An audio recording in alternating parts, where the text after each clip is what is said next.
Welcome, everybody, to the Roadie on the Horn podcast. My name, as always, is Donovan. I'm here with my co-host, Ryan, and we also have a special guest. But first, Ryan, how are you doing today? I'm doing great, Donnie. Thank you for asking. Super excited to be here today, as always. Talk about some sports, as we always do on this Roadie on the Horn podcast. Get into some listener questions. Really looking forward to it. And obviously, super excited that we have a guest today, as you alluded to, our friend Eric. So super glad that he is here with us today. Yes, we have the man, the myth, legend himself, Eric Jensen. He has been mentioned on the podcast a couple of times before, mostly because he has a song, Eric Jensen, Eric Jensen, which is just truly a classic. At Eric18 Utah on, I think, most socials. I don't know exactly if it's every social, but Eric is here and he's ready to just shoot the shit. Eric, how are you doing today? You know, we said we were going to start this thing like an hour ago, and here we are at 7 p.m. Also, can I just say, Ryan, let me give you some like legitimate critique. Every time that Donnie throws to you when you start the podcast, because I am a fan of this podcast, I listen every week. Thank you. And every time Donnie throws to you at the beginning, it's so awkward. Like, you got to get more natural. That's the beauty of it, though. Like, you got to get more natural. Like, you don't need to tell me every single thing you do in a podcast where you do the same thing every single week. I mean, it is okay. So he has a point. RK, we do the same thing basically every week. It's like we go over our week recap, and it's been the same thing that it was the last week or the week before, which is fine. That's true. We're very consistent on that. You know what? Maybe there's one new listener on this podcast who did not know what we do. So to you, listener, who has never listened to Roadie on the Horn podcast before, welcome. I'm glad that you are now informed as to what goes on this show. Other than that, I don't have anything mean to say. Sorry. Was that a bad way to start my podcast appearance? I mean, actually, you making fun of me is exactly how I wanted this to start. So thank you, Eric.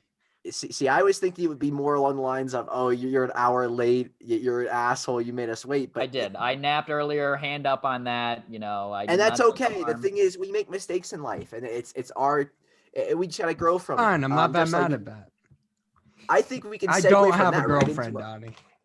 We know, Eric. Trust me. Have you seen yourself? But we will move forward into our first sports topic of the week, because that's what people are here for, and it has to do directly with RK's Eagles. Obviously, RK, do you just want to explain the Carson Wentz saga and how we got here?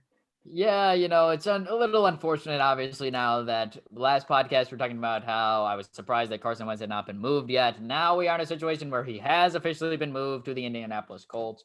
My initial reaction at time of the trade is I thought it was a fair trade. I really did. A conditional second-round pick that could be a first if Carson Wentz plays over 75% of the snaps or over 70% of the snaps and Colts make the playoffs. So tack on a third-round pick on there as well. So all things considered, I thought it was a fair trade, just given the fact that obviously Carson Wentz's contract is a big cap hit, obviously over $30 million a year against. Eagles have a lot of dead cap in that, so they're definitely not completely off the hook by any means, but did obviously see that trade.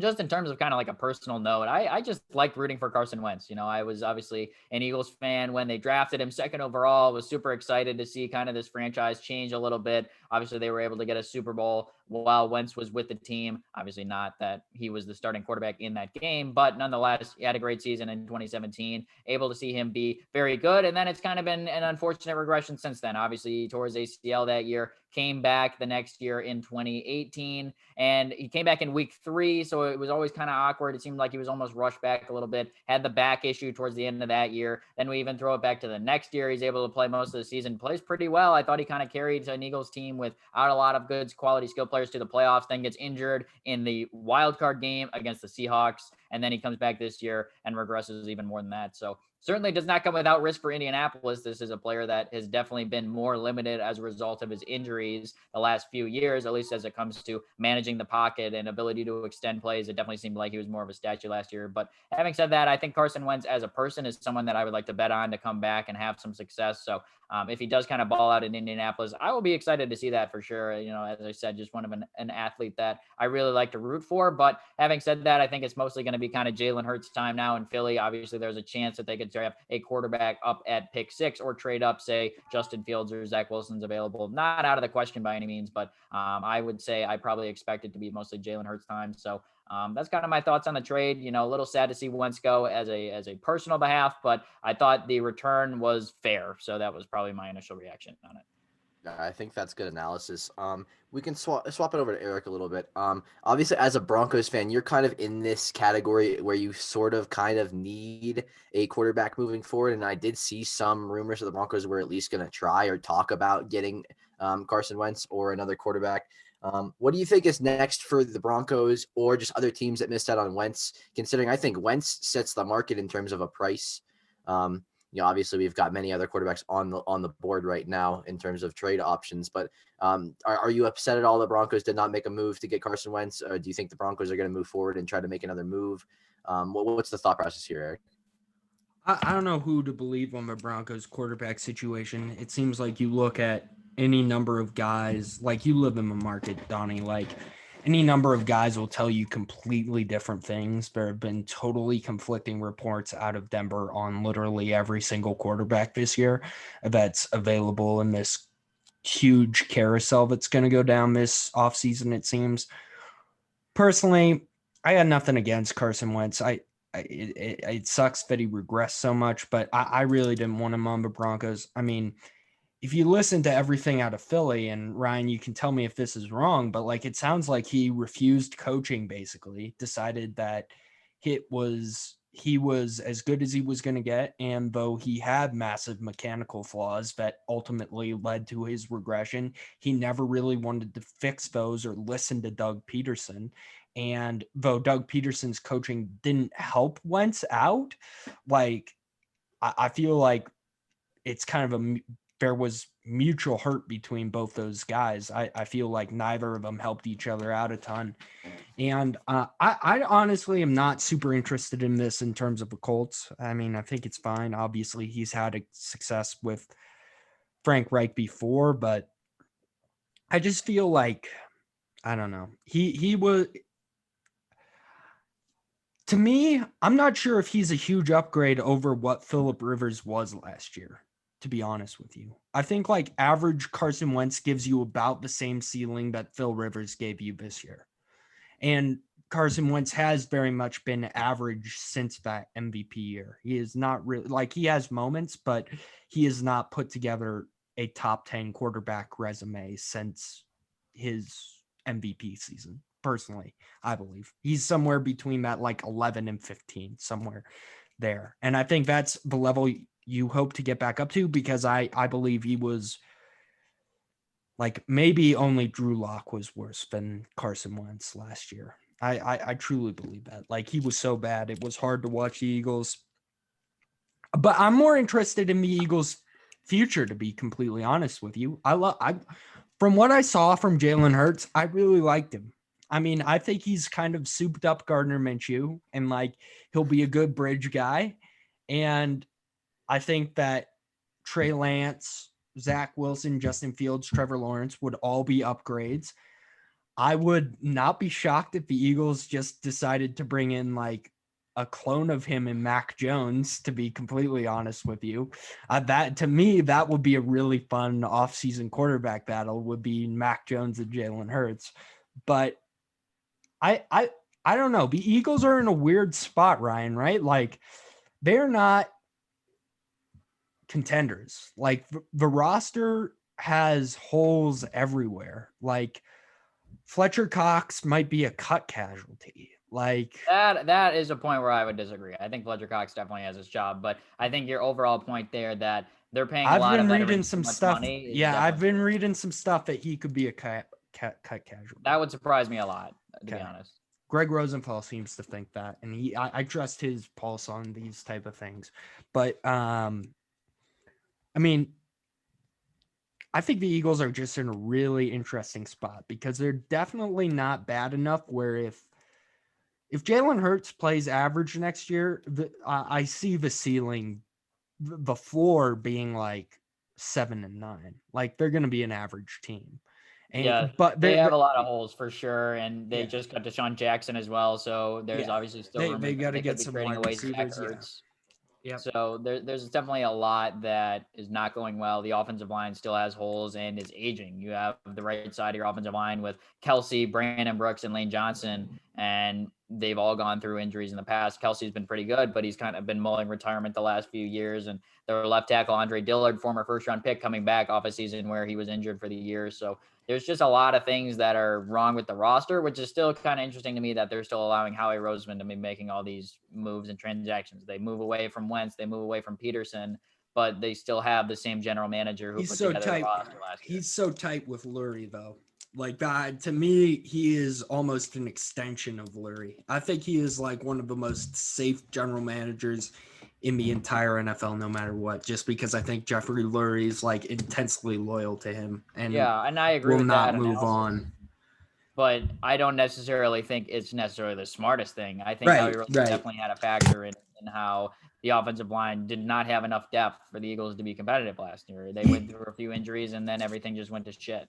They were in an interesting spot last year, though. They just did not have that much cap room. I haven't taken a look at their cap situation this year yet. Not good. It's Not not. yet? It's not good. It's not good. It's really not good.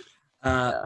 I would I think he might, but I mean, it's the same as always, like Roseman's always going to be a gunslinger. Like to me, I think that I would not be shocked if he makes more trades to bring in kind of more talent. Yeah, that is definitely a good point. Roseman is always looking for trades. So I definitely think Ertz will get moved this offseason still. And we'll see what else they do. They brought in Darius Slay that's not great. There are a lot of teams under the cap this year. Yeah, they are currently 31st of 32 teams in terms of open cap space. Yikes. That's but to be fair, that's not like necessarily a shocking figure. It's nothing like surprising. They've had so many, I would say, high quality tier 1, tier 2 players in their specific positions. That's like, obviously as players age, and I mean, having a quarterback issue definitely doesn't help, but as players age, you're going to have to deal with these issues.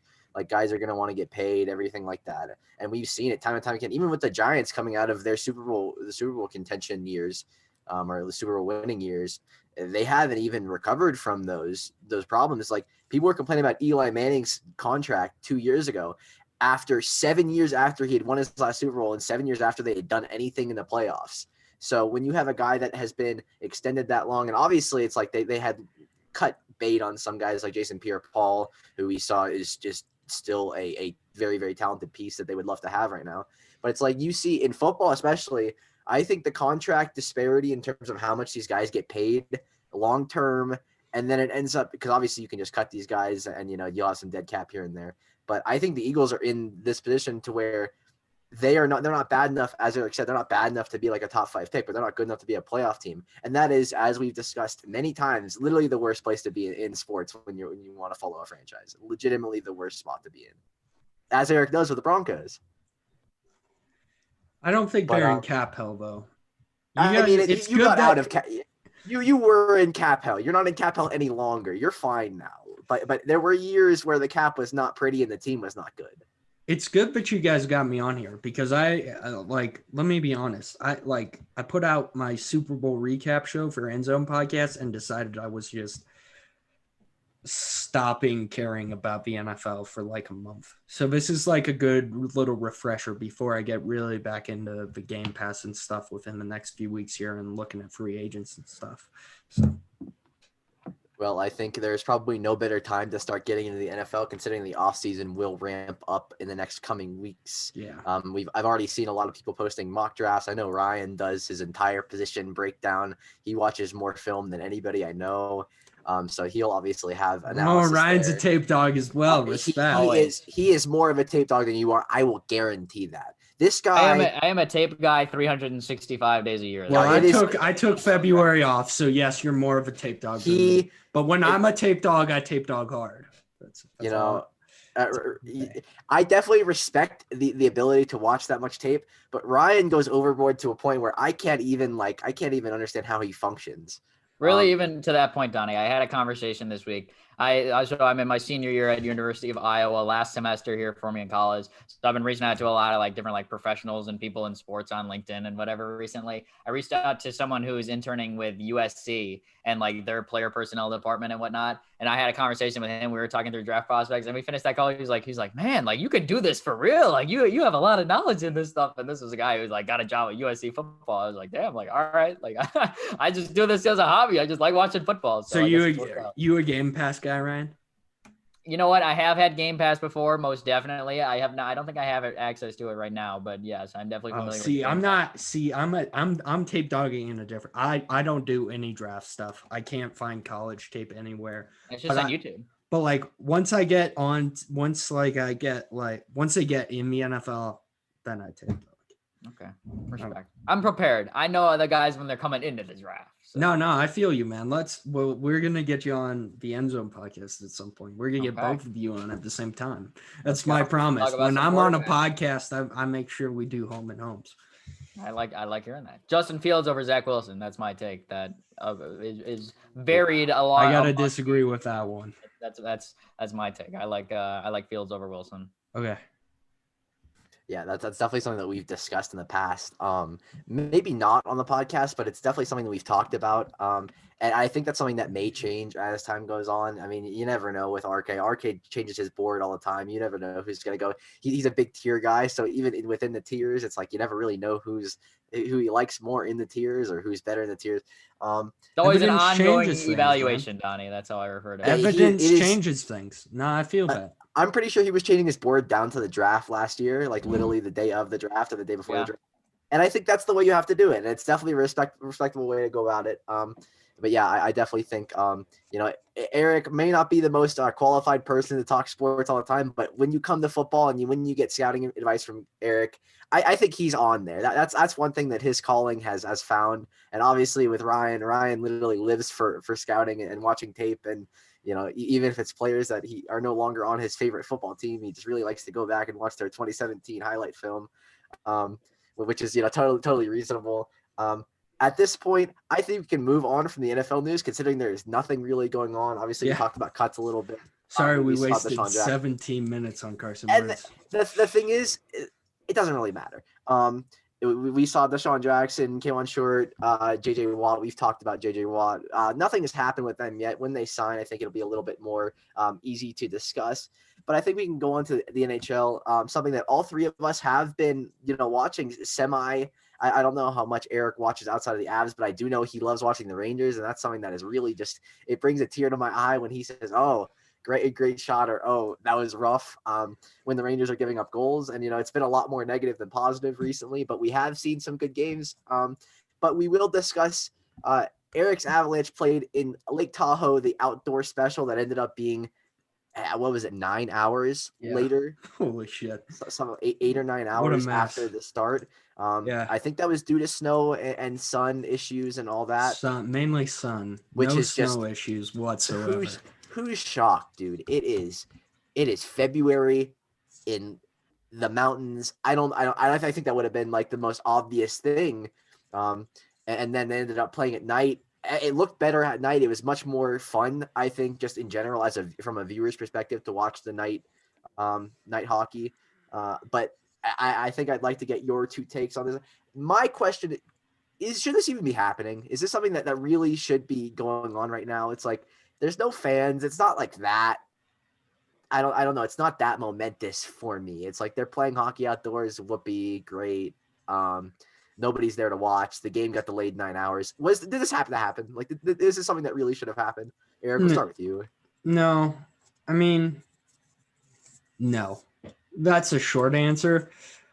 But I'm biased too. I don't like any of the NHL's outdoors games. I don't think they broadcast well on television. I think like in person, fine, sure, it might be okay, but like it never looks right on television when it's an outdoor game.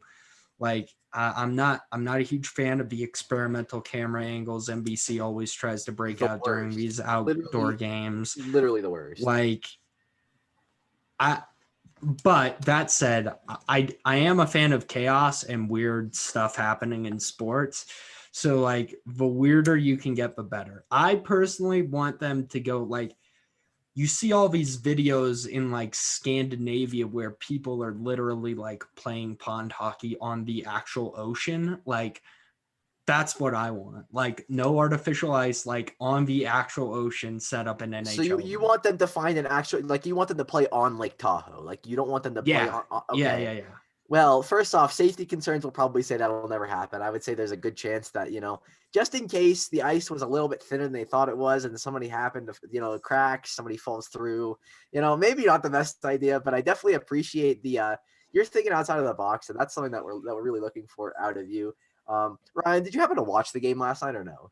I did see the game last night between Colorado and Vegas. I thought it was a cool setting actually at Lake Tahoe. The lake was like an actual lake though. Like this lake was not frozen over. Like there was no way in hell that they could have actually played on the actual Lake Tahoe. But I thought it was a cool setting. I like the outdoor games when they're on Winter Classic. Obviously, we're unable to have the Winter Classic this year given the fact that the season didn't start yet. So, that was a little sad, but I thought it was a cool venue. Obviously, it's pretty funny that they had issues and had to postpone a game 9 hours. Like it was weird watching a game at like 11:30 p.m. last night, and it was in the second period. So that was kind of wild to see. But I thought it was a cool setting. I'm actually pro the outdoor games, unlike Eric. Even though the Blackhawks, every time they're in it, they always lose. They've won like one outdoor game in their 100 that they've played. But I'm a fan of the outdoor games, so it was a cool setting, I thought.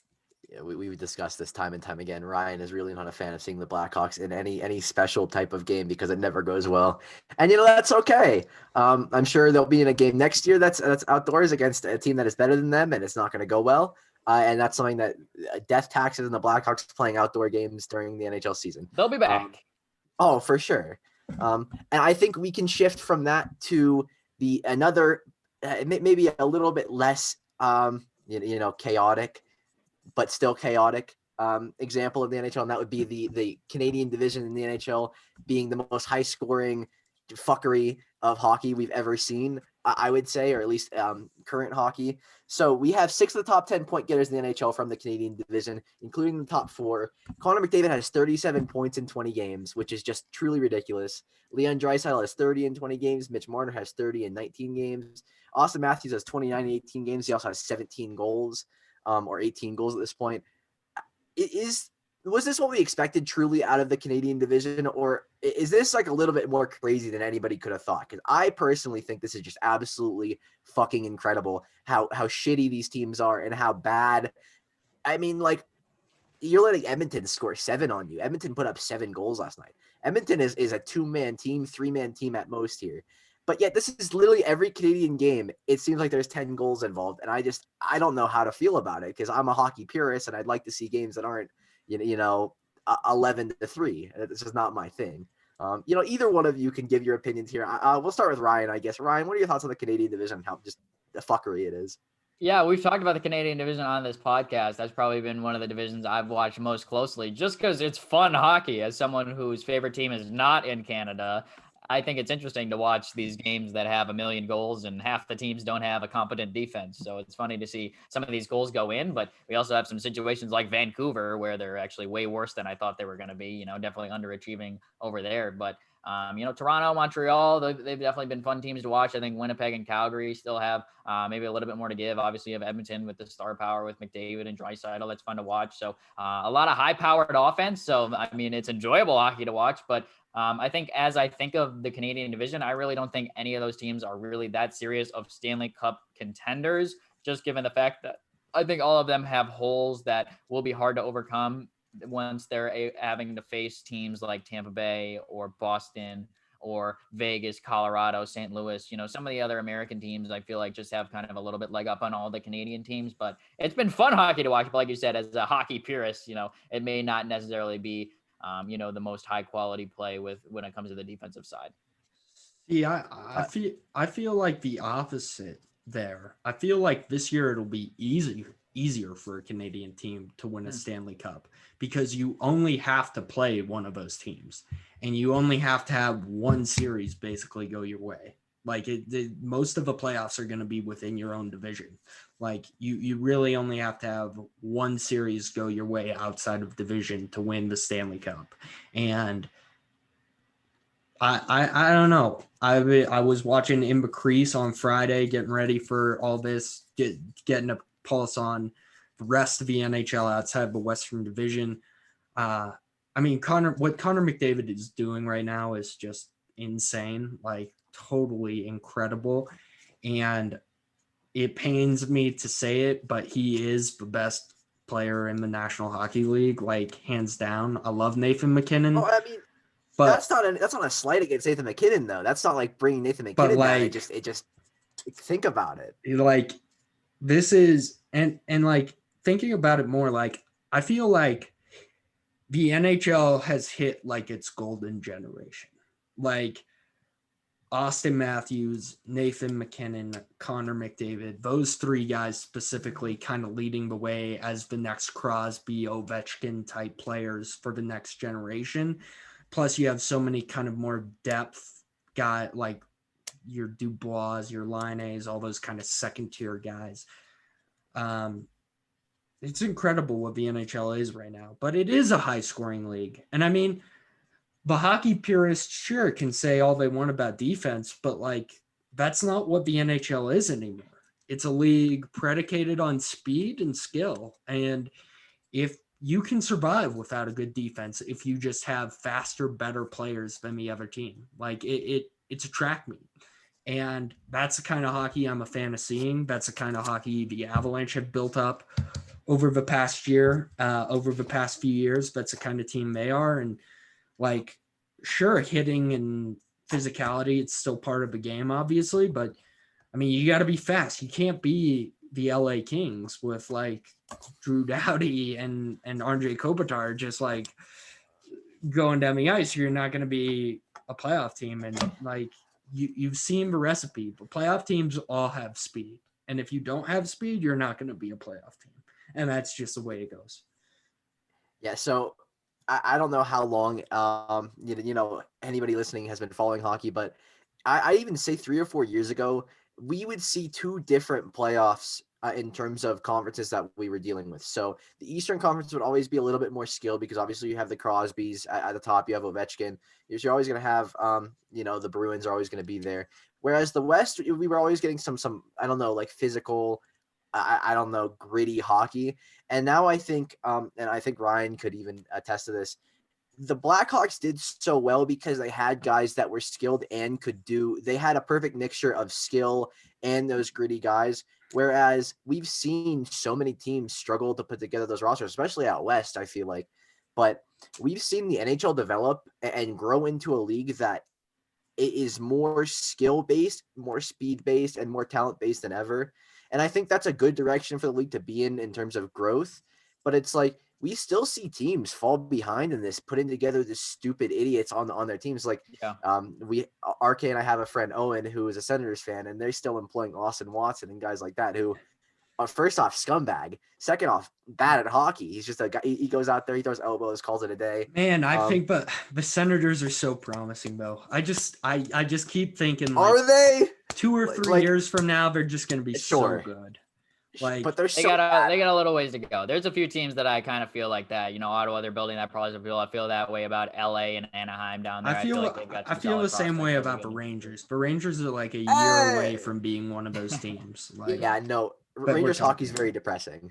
Blackhawks hockey also very depressing. Yeah. Kind of just going on your point there that you brought up, Tony, about like skill. That is definitely evident when the Blackhawks were good. 2013, 2014, 2015. I'm thinking of those years. They were just so clearly more skilled than the other teams in their division. That was kind of before St. Louis was kind of shifting over to more skill. They had a lot more physical game. Minnesota was a team that the Blackhawks had a lot of success against, who had skill, but still had kind of a lot of that physical elements too. And it just seemed like the Blackhawks were able to outskill teams in their own division on a regular basis during those years.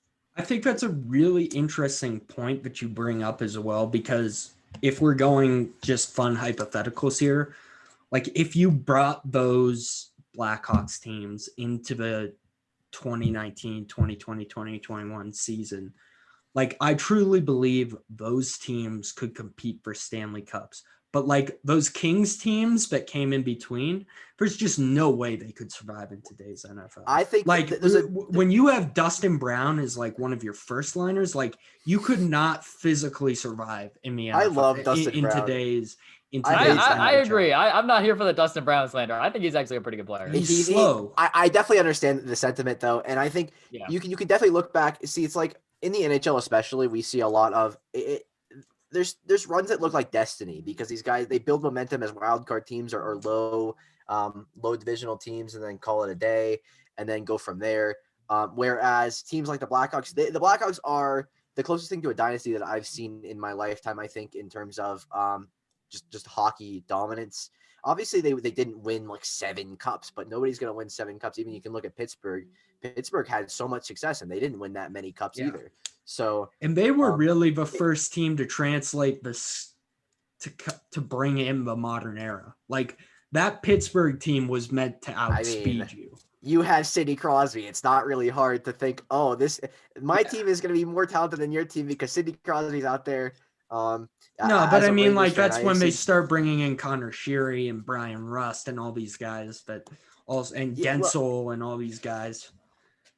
And I think the last point on that is we've seen a lot of NHL players, especially a lot of NHL players have the Brian Rust-esque, that they have that build now. Whereas a couple years ago, guys like that would not have even been, they would have been very mediocre. The Rangers had guys like that all the time. It's like you can even look at Brian Boyle as one of those guys who had talent, but he was a very, very much more of a physical entity.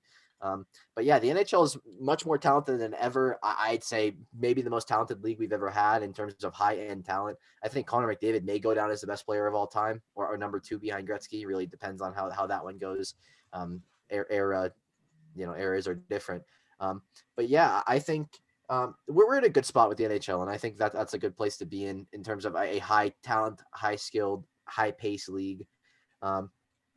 I think from there, we're pretty safe to shift towards the NBA and talk about the one team that Eric really wanted to talk about, being the Utah Jazz. RK and I talked about this that's a lie. I could talk about the Avalanche a little bit more if you guys want to. Like I'm really plugged in on them. So, I think we'll stick with the Jazz here because I want you to be able to brag about your 24-6, largest win streak in the league. Yeah. 5 players averaging 14 points or more, most efficient team in the league, Utah Jazz. What are we thinking on the Jazz? Why are they different this year? And why was their win total set at 40 this year? Why did the books have them at a 40 win clip? What are we thinking here? Well, because they totally changed the blueprint of what they were last year. Like they did not shoot the 3 ball last year. Like that is their offense this year. They've become the Golden State Warriors, like what they were during their prime, which is a team that just shoots the 3 a ton of the time, plays really solid defense, and the 3-point shots are falling. Now that can all change. I am always nervous about a team that relies on the 3 ball because sometimes the 3 ball just does not fall. But when that happens, they've been able to use Rudy Gobert, who's had one of his best offensive seasons, I think, inside. And also, they just have. We hate Rudy Gobert on this podcast. I just want you to know that we despise Rudy Gobert on this podcast because he started COVID. He was the number one reason why COVID spread into sports last year. I'm a firm believer of that. But go ahead, go on. I mean, and, they just have more guys that have stepped up. Like Mike Conley was not this good last year. He was still getting used to the situation. He has played incredibly well this year. Bojan Bogdanovic, it took him a little while to get going. And then obviously he wasn't in the playoffs because of a wrist injury. But he's great. I mean, you have guys like Joe Ingles off the bench who's playing like the best basketball of his career. And then you get a guy last year at the trade deadline, a little bit before the trade deadline, because you realized you didn't have a bench, and you pick up Jordan Clarkson, who might be the 6th man of the year, personally, in my opinion. Because you look back to, for example, that Sixers game earlier this week, Donovan Mitchell didn't really show up for that game, but look, Jordan Clarkson's just going to drop 40 on you. it comes from everywhere. It's like a deep team, and it's more than one player, and that's why they're playing so well right now. Do you think a team like that, and I'll extend this to Ryan as well, do you think a team like that can actually compete in a league that is so, I would say for the last decade or even 2 decades, has been so predicated on big twos, big threes, big fours, having those superstars on your team? It's like we've seen the LeBron Heat. We've seen the Celtics that had all these Hall of Famers on it. We've seen the Lakers build teams. Now they have LeBron and Anthony Davis. The Clippers have Paul George and Kawhi Leonard. Do you think a team like the Jazz can actually compete long-term in a playoff series against guys, especially like a guy like LeBron, who is commonly noted as saying, I don't go 100% until the playoffs come around, and then it's a different me? We'll start with you, Eric. I know Ryan has things to say on this. Do you think the Jazz can really compete against a team like the Lakers or Clippers in a 7-game series right now? Well, I mean, yeah. Yeah, I mean, I'm interested what non-Jazz fans like. Donovan Mitchell's a superstar, is he not? Absolutely, I agree. No, I definitely agree with you. And Rudy Gobert's off the court stuff alone, defensively, what he does, he is a superstar. Like, sure. I think, see, so my analysis here is I was loading up a softball question for you there. You obviously are, I think as a Jazz fan, you haven't seen tangible success in the playoffs yet. So I wanted you to give me real reasons as to why they were going to make and win the finals this year. Truly, no, of course they have to win in the playoffs. You're right. But I mean, look at Donovan Mitchell's numbers inside the bubble last year. He is averaging 33 points a game in that playoff series. Like, he was dominating the Nuggets night in and night out. And they are a Mike Conley shot away from going to the second round. It's true. It's a very fair analysis. This is what I wanted out of you. I wanted you to bring up the fact that last year they were 1 game away from beating the Nuggets, who I thought were truly like potentially dominant. We saw Jamal Murray have some of the best playoff games they were in my lifetime. Good team. Let me ask you something, though, both of you, this question. Because I have a hard time tracking it because I'm kind of single-minded when it comes to it's not like the NHL where I try to watch a little bit of everything. Like the NBA, I truly do only really watch the Jazz until like a month before the playoffs. Donovan Mitchell right now, I just don't think it's crazy to say he's a top 10 NBA player. No, I think whenever you have a team that wins 80% of the games and you have a guy that is clearly the best player on the team by a significant amount, not discounting anybody else, I think that's definitely fair. My analysis is, or my thought process is, can they compete with a team that has LeBron James and Anthony Davis on it? And I think that's a little bit more of a question mark. I think it depends on a lot of different things. Ryan, I'll kick it over to you here. Obviously, we talked about the Jazz a little bit. They're not the flashiest team. They're not the most exciting team in the world. They don't have James Harden, Kevin Durant, and all these superstars on them. But they do happen to be the most efficient team in the league right now. So you're not watching the Jazz then because they are exciting to watch. But in terms of players on the roster, they're not flashy is what I mean. They are a great team to watch.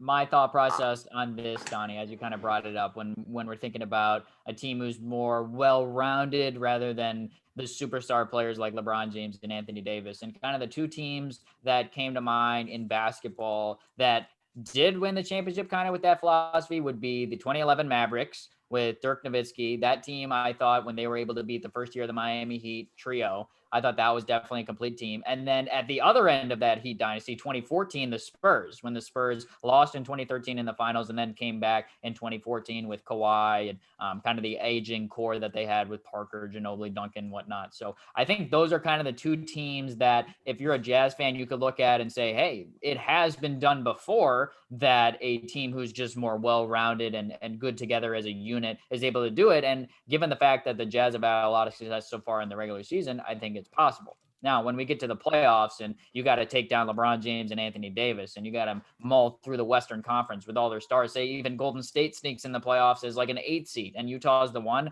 man, you think Golden State's not fired up to play the Utah Jazz in the first round if Steph Curry and Klay Thompson comes back, whatnot. So I think Donnie brings up a great point. You can't ignore that NBA championships are definitely star driven. And I agree with Eric's point that Donovan Mitchell is definitely a star. But I think in terms of that second superstar, I think you could maybe look to upgrade a bit. I think the Jazz have done a nice job this year, but at least for me personally, I think they would be an underdog in a series against a number of teams in the Western Conference. I mean, I don't think that's necessarily a bad thing though, being an underdog, especially because a team like the Jazz, they could definitely live off of that underdog status. And I know Eric is very passionate about his Utah Jazz, and that is something that will never die. I'm actually like, I understand. Jazz fans get a bad rep, and deservedly so. They are some of the most like single-minded people on the planet. Because I think most Jazz fans are like me, where they watch the Jazz and not much else in the NBA. So it does kind of become a bubble sometimes, but I am down on the Jazz when they're bad. I am like any Jazz fan, but I will trash them when they're bad and like see nothing wrong with them when they're good. But I feel like here's the one thing. If AD is not fully healthy, if AD is not playing, I feel like they can give the Lakers a shot.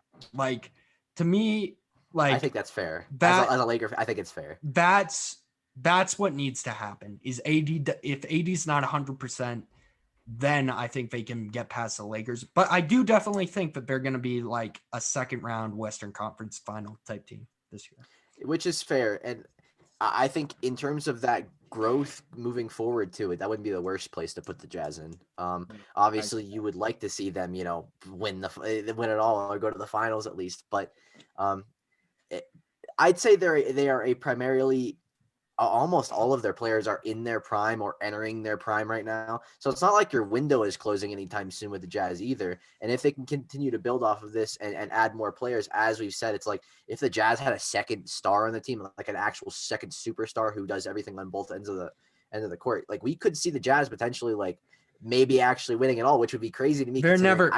I'll just say they're never going to get that though. Because Utah's just not a market that'll ever draw a free agent. Yeah, like Giannis, for example. I don't think Giannis is going to Utah. No. Giannis, it's guys like that they'll never get. But I do think the Jazz could build off of what they had. There's always opportunities to trade. And I mean, it's like, if you're telling me Bradley Beal wouldn't love to be on the Utah Jazz right now, obviously it's not going to happen. Obviously the fit would be a little bit different. If you're telling me Bradley Beal would not be fired up to be on the Utah Jazz, considering he has won probably 30 games over the last 3 years, and he's just sitting there putting up astronomical numbers, I think you're a little bit, maybe a little short-sighted with that. I do agree. I have one more question for Eric here while we're on the topic of the Utah Jazz. I know that's a fan favorite of all of our listeners talking about the Jazz. But while we got Eric here, I want to ask you, Eric, talk to me about Quinn Snyder a little bit. I feel like he's done a job as head coach, been there for a few years now. What's kind of your analysis of Quinn Snyder as head coach there? I mean, I think he's a terrific coach. I just don't think that, especially he's been here through like the Gordon Hayward stuff. Like, I think over the past 5 years, there is maybe 6 over his entire tenure with the Jazz. Like, I think there is a legitimate case to be made that he's a top 3 NBA coach because, I mean, the fact they've gotten to the playoffs this many times, I think that says something. Like, when this team wasn't great in the playoffs before, like, to even make the NBA playoffs that many times in such a small market with such limited resources, to basically have to develop all your entire roster. Like, he developed Rudy Gobert. He developed Donovan Mitchell.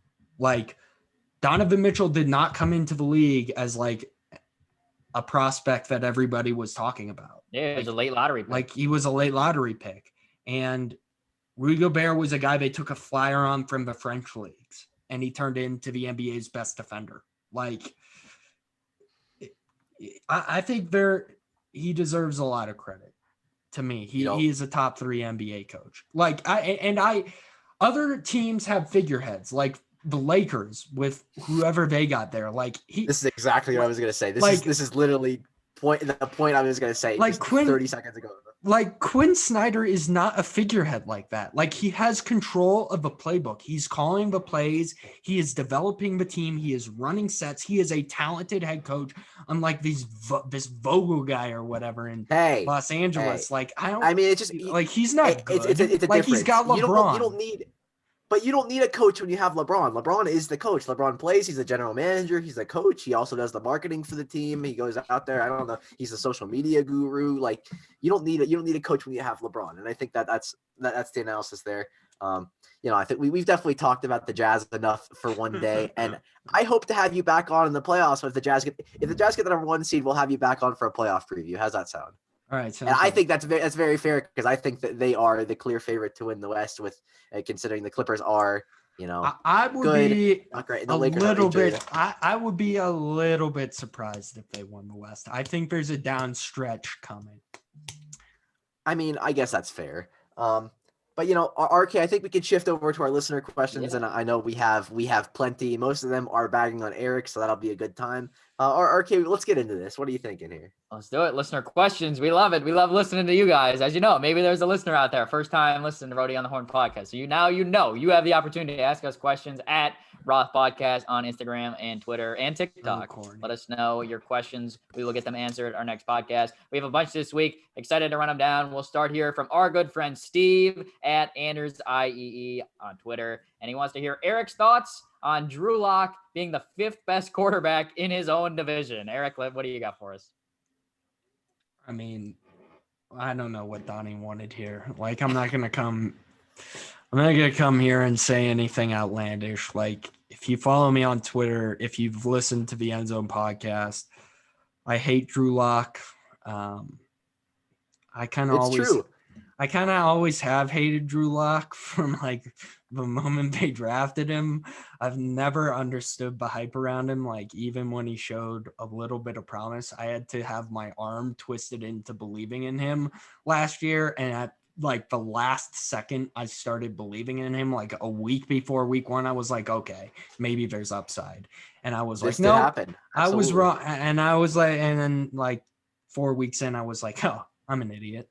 I should just listen to myself. And, I mean, he's not wrong. Like, he's not wrong because, I mean, I would put Marcus Mariota over. I'd put him as the 6th best quarterback. I would take Marcus Mariota over Drew Lock. Like, I would arguably – now, this one's harsh, and this might be – this is going to be dumb. I already overreactionary. But I would take Tyrod Taylor over Drew Lock. All right. So like, we'll stop you there. No doubt. That's a no for me. RK's a big Mariota fan, so I think he may agree with you on that end. I think the Raiders would be smart to get rid of Derek Carr for a late 1st rounder to 2nd rounder and run with Derek Carr and run with Marcus Mariota because the best, and most explosive the Raiders offense looked in the entirety of last season was that Thursday Night Football game. As someone who works for the Raiders and produces their radio broadcasts, like Mariota should be the guy. Like, no doubt in my mind. To Donnie's point there, I am definitely a Mariota fan. I thought it was kind of surprising that Tennessee opted to pay Ryan Tannehill over $100 million and let Mariota walk. I thought that was an interesting decision. I didn't think that was surprising. I'm a big Ryan Tannehill guy. Okay, respect. Good first name for Tannehill, but 2 guys that have had injuries. And then, kind of to your point, I like Derek Carr when in 2016, it was kind of like we were talking about Wentz was going to win MVP in 2017. Carr was going to win it in 2016 before his injury, and he's just never been able to regain that form. I think. And it's funny. If you go back to watch that 2016 season, he's not that good. Like he's basically what he was this year. Like this has been his best year since 2016, and he's basically the same guy. The NHL has just changed so much that the NFL has just changed so much. Whereas 5 years ago, he's a top 5 quarterback with that kind of year. Like right now, he doesn't even scratch like the top 15 with an impeccable year like that. Like it just takes so much more to be a successful quarter. Like you have to have a wow arm, and he just doesn't. Yeah. And then kind of just going back to your evaluation on Drew Lock, I was with you on that. I scouted him coming out of Missouri. I thought there were some good things. He's got a nice arm, but just not consistent enough when it comes to decision making. And I don't like his pocket management. I think he forces too many turnovers and takes some sacks that are just way too costly for you to want to have for a team. So I think Drew Lock will hang around in the NFL for a while. At the very least, he's a good backup, but not a quarterback, at least right now, that I think you would be very confident in as a full-time starter. And that is, again, the worst place you want to be in the NFL, having a quarterback that cannot take you to the Super Bowl. Yeah. And I'm in that spot right now, and I don't know how RK feels about Jalen Hurts, but I think we're all pretty similar in that. Could be better. Could be better. I mean, I could definitely believe it. By the way, Donnie, my take is this on Daniel Jones. I don't want to hear it. He and Drew Lock are essentially the same person. I 100% believe that. I'd probably rather have Drew Lock, honestly. You switch them, I think the teams would get the exact same results. I mean, it's a product of bad teams around them and then them being mediocre quarterbacks in the first place, I think. We'll but I definitely I agree with you on the terms of quarterback success. If you swapped Lock and Jones, I think the Broncos probably be a little bit more. They benefit a little bit from having Jones. Yeah. Jones is better, but slightly. But they have the same problems. Like they're both turnover machines, and I know about the turnovers. Trust me, I know all about the turnovers. Really had a great season watching Daniel Jones throw picks in the red zone and then throw more interceptions. It's insane. Drew Lock threw, I think, 20 picks last year. I want to say. Let me pull up his stats really quick. It is pretty insane to look at Drew Lock's stat line. I mean, Daniel Jones fumbles the ball pretty much. You can pencil him in for like a turnover and a half a game. And that's something that really just pained me. And I even RK got to see Carson Wentz turn the ball over, just an absolute metric fuck ton this year. Yeah, once you start getting into the fumbles, then I'm like, all right, that's enough. Let's stop fumbling the football now. And I mean, he has the accuracy of Mitch Trubisky. Like he threw 59% completion percentage. Like I didn't realize it was that bad. That's tough. 59% completion percentage, 23 touchdowns, 18 INTs. Not bad on yardage, but anybody can throw for 4,000 yards in the NFL. A lot of garbage time. Yeah, a lot of garbage time. You're absolutely right on that one. Yeah, no doubt. All right, good question from Steve there on Drew Lock. Definitely a quarterback that I am glad is not mine. But Eric, tough one for you there. But yeah, we appreciate that question, Steve. We'll keep rolling. Other questions. This next one comes from Travis. And he says, who wins the MLS Cup and who wins the MLS Shield? Soccer questions. We love it. Eric, we'll go to you here. This one's tough. Columbus did a lot this offseason to up an already really good roster. I think they could win North American Champions League and be the first MLS team to ever do that.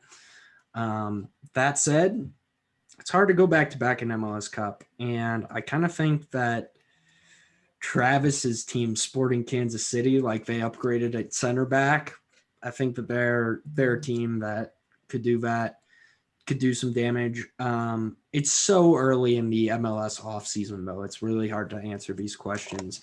The transfer window for where the MLS makes their transfers in like Central America is opening up like next week.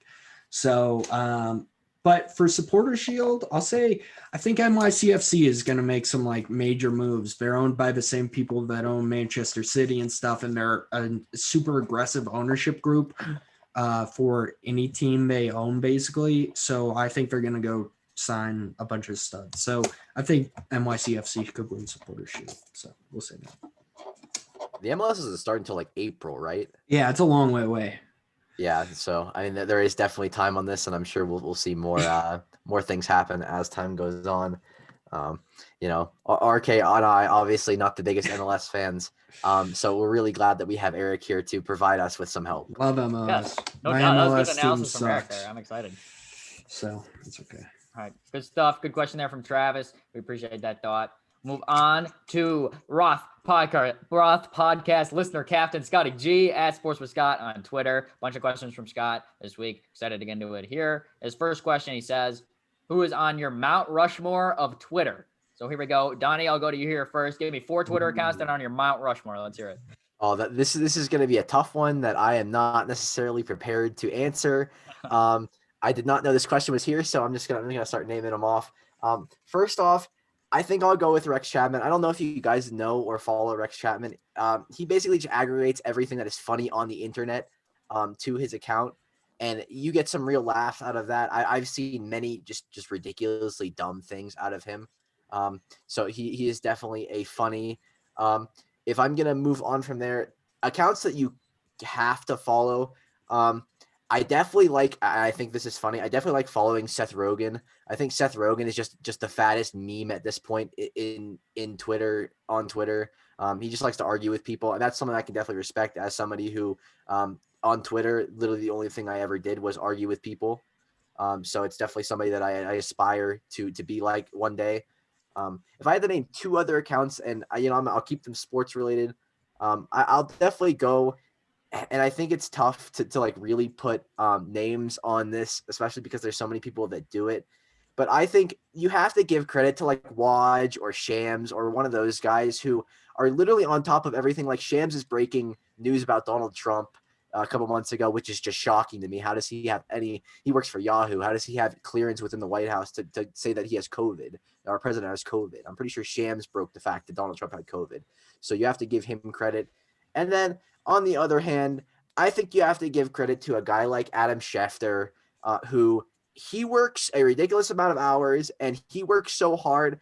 The funniest part is whenever you see one of these analysts, whatever sport they're on TV, they're on ESPN or whatever, and then they have to cut from their segment or whatever because they have a phone call, and it just makes me laugh. So I'll definitely give them credit because you have to give credit to the people that keep sports alive on Twitter, and I think those guys do a great job of consistently having news all the time. Obviously, honorable mentions to the NHL, NHL's Adam Schefter and like Bob McKenzie, Darren Dreger, guys like that. But yeah, I think that's my list right there. Which one of you would rather go? I'm thinking Eric probably doesn't have answers in his head right now. I do, but they're all you, Eric. They're niche. See, I'm different. I'm not trying to please the general public. This is my Mount Rushmore. These are people I know. One, at Dat Boy Wolf. I don't know if either of you are familiar with at Dat Boy Wolf, but he's the king of Saints Twitter, more or less. And Saints Twitter in general is just full of gems of people. Saints Twitter is by far the best NFL Twitter, hands down. It's funny. It's also great because it's kind of a crossover with Black Twitter. And so it's extra funny and just like really good Twitter content. Two, I'll go Cyborgs, who is a proud member of Lesbian Hockey Twitter, another great Twitter atmosphere to be a part of. I love Lesbian Hockey Twitter. Like they get me on a level that very few people do. I would also say, let's see here. I mean, my guy, Travis, of course, T Calvin 93, my boy.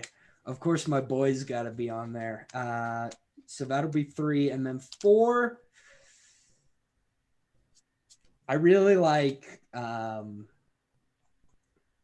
it would be a tie between Greg Rosenthal and Mark Sessler, two guys from the Around the NFL podcast who are, but I got to go with Mark Sessler because Mark Sessler just occasionally tweets out random fever dreams of like totally like I'm going to disappear into the ocean or something like that just in the middle of the night, and something about that really speaks to me and the type of person I want to be when I grow up. So I'll say Mark Sessler, and those will be my 4. Okay, good choices right there. My number 1 for Mount Rushmore, I'm going Scorigami. Scorigami is literally the most classic Twitter account, like known to man. Like I don't know how Scorigami was not on any of your Mount Rushmores. I forgot about Scorigami and EDP. That's all I'll say. Yeah, EDP, definitely classic YouTube channel. I like Donnie's comms when it comes to beat reporters. They put in the grind. So Ian Rappaport and Jeff Passan, those two are beasts in football and baseball respectively. So they're getting on there as well. And then I'm going to give an Eagles shout out to Thomas R. Peterson at Thomas RP93 on Twitter. He's always posting a lot of Eagles recap videos and always breaks down some good players when it comes to Eagles communities. So there you go. Wanted to give an Eagles shout in there as well. Also like Ben Solak, another Eagles guy and draft guy. So I'll give you a few names there for Eagles community. But, so you're on Eagles Twitter. Let me connect you with the Eagles Twitter. I know. Do you follow Ryan McGinley? I do not. Do you follow? I think it's that's not. It's Bootleg Fantasy on Twitter. Okay, I'll have to check them out. Good shouts from Eric. Yeah, good stuff there. Definitely a lot of good Twitter accounts out there. I'm sure we're snubbing some, but I had to get Scorigami. That was an easy first shout. MLB Daily 365, Hockey Daily 365. Those are also honorable mentions. Shout out to Donnie right now. I am not allowed to post MLB content anymore due to the MLB not allowing for their fans to have fun. Just letting you know on that one. So that account is dead. Okay. Sadly, we got like 17 DMCA clips, the first DMCA warnings the first time I ever posted clips on that account. So really just great stuff. There you go. Good insight into Donnie's life with copyright strikes. A lot of fun conversation. Also, I gave a shout out to Jeff Passan. Also, shout out to John Heyman, always trolling people. Elliot Legend. Friedman. Those are two beat reporters that like trolling people on Twitter. That's a big win. Have to troll on Twitter. So just wanted to give them a shout too. But a lot of good Twitter accounts out there. Let us know some of your favorites as well. Scott, obviously, question asker here. We'd love to hear some of your top Twitter shouts as well. Follow us on Twitter at Roth Podcast. Let us know your thoughts there. So good thought from Scott. We'll keep going. A bunch of Scott questions. This podcast, of course, he says, should the Chicago Bulls trade for Lonzo Ball? So I'll start here, given that I also root for the Bulls. I think this would be an interesting move. I'm not sure if Lonzo Ball would be the move. I think I heard some things about this, given the fact that Lonzo's trade value may be a little bit lower, now than it's been in the past. But at the same time, the Bulls still have Kobe White. So I feel like he's kind of the point guard of the future that they would like to have. So I'm not too crazy that they should trade for Lonzo Ball. I think Lonzo is definitely a good player, but I'm not sure if he's necessarily like a game changer that the Bulls, can't pass up the opportunity to trade for. So I'm probably good on it, but at the right offer, I would be all right with it. But that's kind of my thoughts there. Any thoughts on Lonzo from you, Donnie? I'll start with you since Sure. You never want to get LeVar Ball into your fan base. You never want to get LeVar Ball anywhere around your team. You never want to allow LeVar Ball anywhere to have any ammo pertaining to your city. And you don't want to allow any of the Ball brothers to be in a major city or major market. I just don't think it's a good idea. So just from that alone, nothing else considered. Lonzo Ball, obviously a good player, but everything else considered, just not a great idea for the Bulls. Like, we need to leave the Ball brothers on small market basketball teams and just let them, have their own careers rather than LeVar trying to play Michael Jordan in a one-on-one game. So Sacramento Kings, you're saying get Lonzo Ball. You could get both of them on the Sacramento Kings. That'd be just a dream for me. The Memphis Grizzlies would be a good option. You could definitely any of the small market teams where LeVar Ball can't really just run his mouth, just fantastic. Great option. Good stuff. Any thoughts from you, Eric? I watched 40 Bulls games last year just for the hell of it. Why? I don't know. I just got League Pass for the first time, and I shared it. That sounds awful. I shared it with a buddy. Not a good team. And I just ended up watching the Bulls like every single night for a good 4 months, pretty much until the pandemic hit. And that just sounds terrible. I have not watched a single Bulls game this year, but shout out to Zach LaVine for making the All-Star game. Good for him. That's true. Zach LaVine, definitely a big win in the Bulls. He's definitely been a fun player to watch in a time when the Bulls are not very fun to watch. So shout out to Zach LaVine. But yeah, so my thoughts, no on trading for Lonzo Ball, but maybe at a very, very inexpensive price, I could be talked into it. So there's my thoughts there. Appreciate that question from Scott. His next one, he says, who will have more wins next year, Carson Wentz or Jalen Hurts? So this is a very interesting thought. I'm going to go with Carson Wentz, actually. I think that the Colts are just kind of in a little bit better situation than the Eagles are in right now. And I think, like I said, I'm definitely optimistic and rooting for Carson Wentz's success. Eric mentioned earlier about how he's teaming back up with Frank Reich down there in Indy. So I could see that being a winning formula. And that's kind of my thoughts. Not a very good division, nor is the NFC East. If we're being honest, both pretty trash divisions between the AFC South and NFC East. So definitely pretty open, but gut feel on that. I'm going to go with Carson Wentz, more wins than Jalen Hurts next year. Eric, do you have an opinion here? Yeah, Colts are just a better roster. I think the Colts are probably like another real wide receiver weapon away from being like a Super Bowl contender. So, with putting quarterback aside, I'm not saying Carson Wentz makes them a Super Bowl contender, but they're like a Super Bowl roster without the quarterback. So I think that's fair. I think this question has multiple alleyways because, Carson Wentz's health is always a question mark, and you really never know if he's going to be able to play a full season, which is why usually I would say a team that trades a second-round pick and a third-round pick for a player, a second-round pick that can turn into a first, they're going to play the guy regardless. He's going to play. But, there's always the question mark with his health. I will still go with Carson Wentz because I think he's in a better situation, as you both have said. But would I be shocked if Jalen Hurts ended up winning 6 or 7 games next year and the Eagles ended up having more wins because Carson Wentz missed 8 games with a toe injury or something? Probably, honestly, no.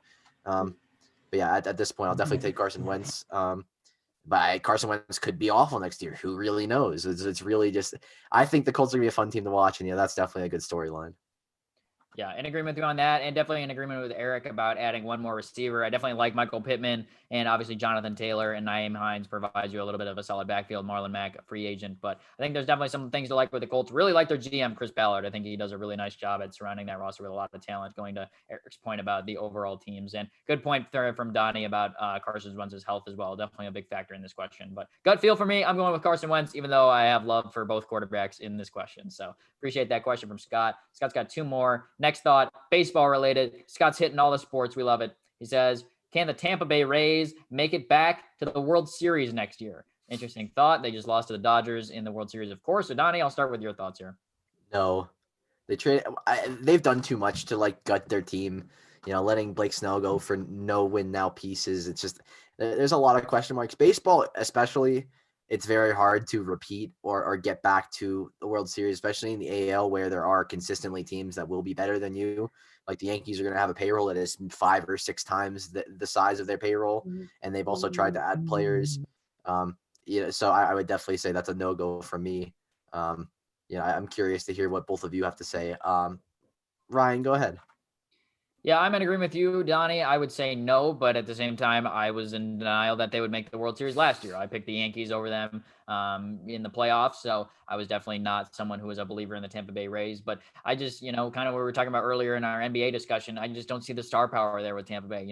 They had a good team last year, and they were able to kind of overcome some of that and take advantage of the opportunity that presented itself getting all the way to the World Series. But when I look at the Rays objectively, they're not just a team that I expect to make it back to the World Series. Still a good ball club, no question, but there's just a lot of challenges when you're putting together a small market team that the Rays are going to have to overcome. So my gut feel is also no on this one, but any additional thoughts on you from this, Eric?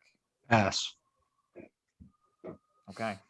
Respect. Honestly, there's a lot of guys who would not pass, so I definitely respect for that. That kind of covers it there. Definitely not huge believers in the Tampa Bay Rays for us, but hey, we'll see. Baseball season, we just talked about it. Spring training a week from right now when we're recording this. Next Sunday is when we will get spring training start going. So definitely looking forward to that in Florida. So yeah, good stuff there. All right, we'll keep rolling. Scott's got one more question for us. And he says, thoughts on the outdoor game at Lake Tahoe? We talked about this a little bit at the start of our podcast. 9-hour gap. But yeah, Eric, this obviously featured your team. So any final thoughts from you on the game at Lake Tahoe? They look good. They took care of business against Vegas. The West is a 3-team race. It's St. Louis, it's Vegas, it's Colorado. I think when Colorado is on, they are the best team in the National Hockey League. That said, I'm not worried about regular season results. I'm really not. They could finish them as long as they're a playoff team. They're going to be fine.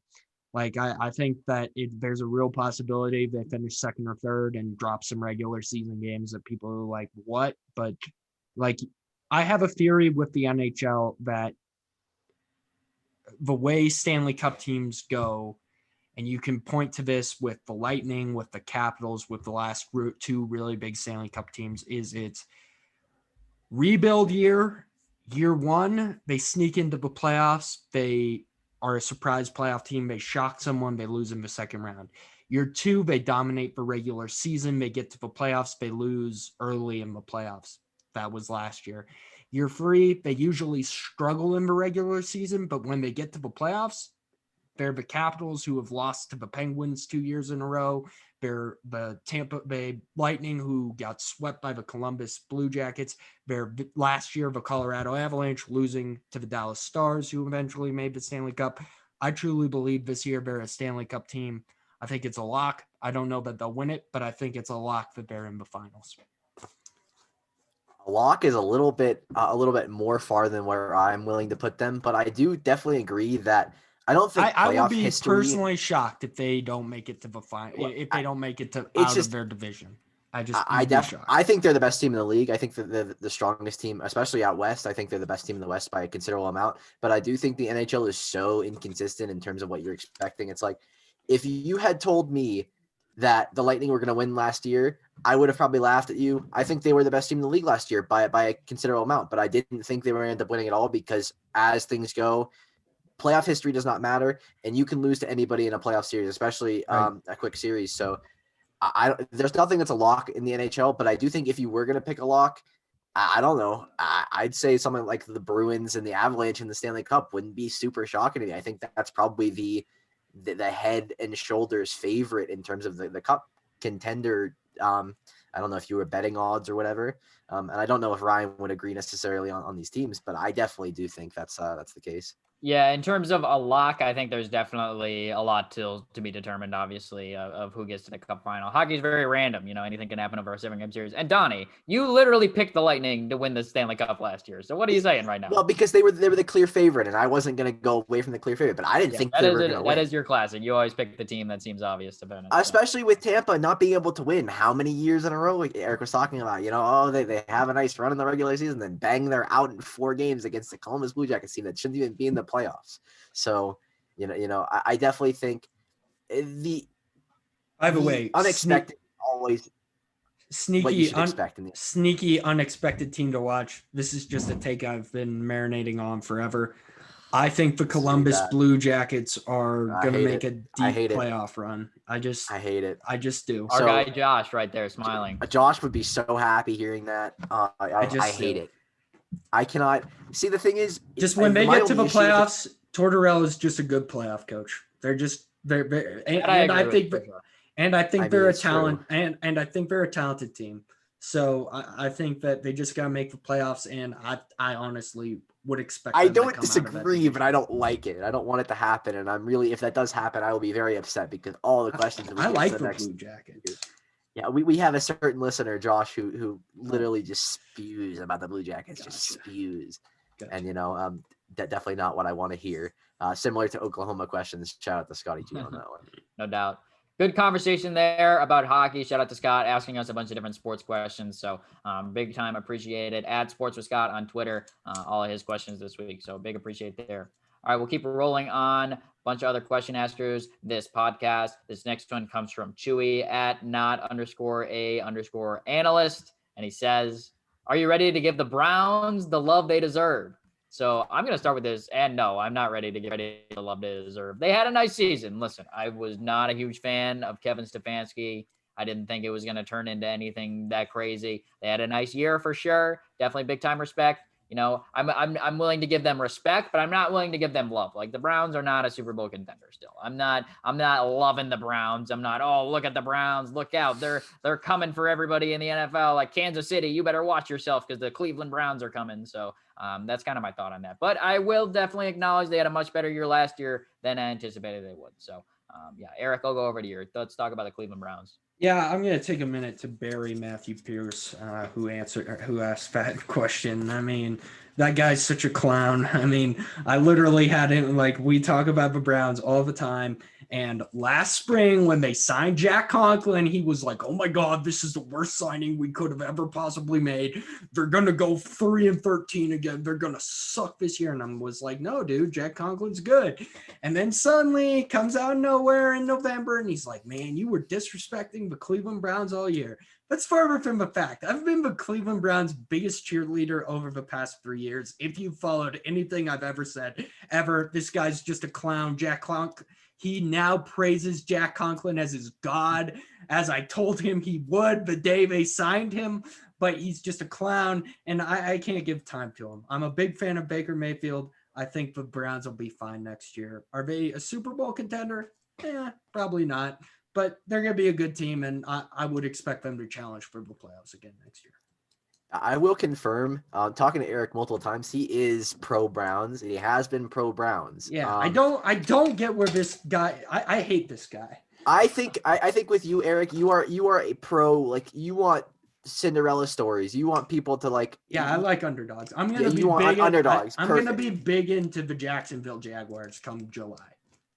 I don't agree. They're getting Trevor Lawrence, of course. I don't think it's a great idea to be pro Jacksonville Jaguars just yet. But if you want to do it, I mean, hey, there's worse teams that you could follow. There's teams that with less offering to you that you could follow. So I guess we'll go with that. Yeah, no doubt. All right. Good conversation there about the Cleveland Browns here in February. So that was a fun talk. Excited for obviously draft talk and good stuff there. So appreciate that question.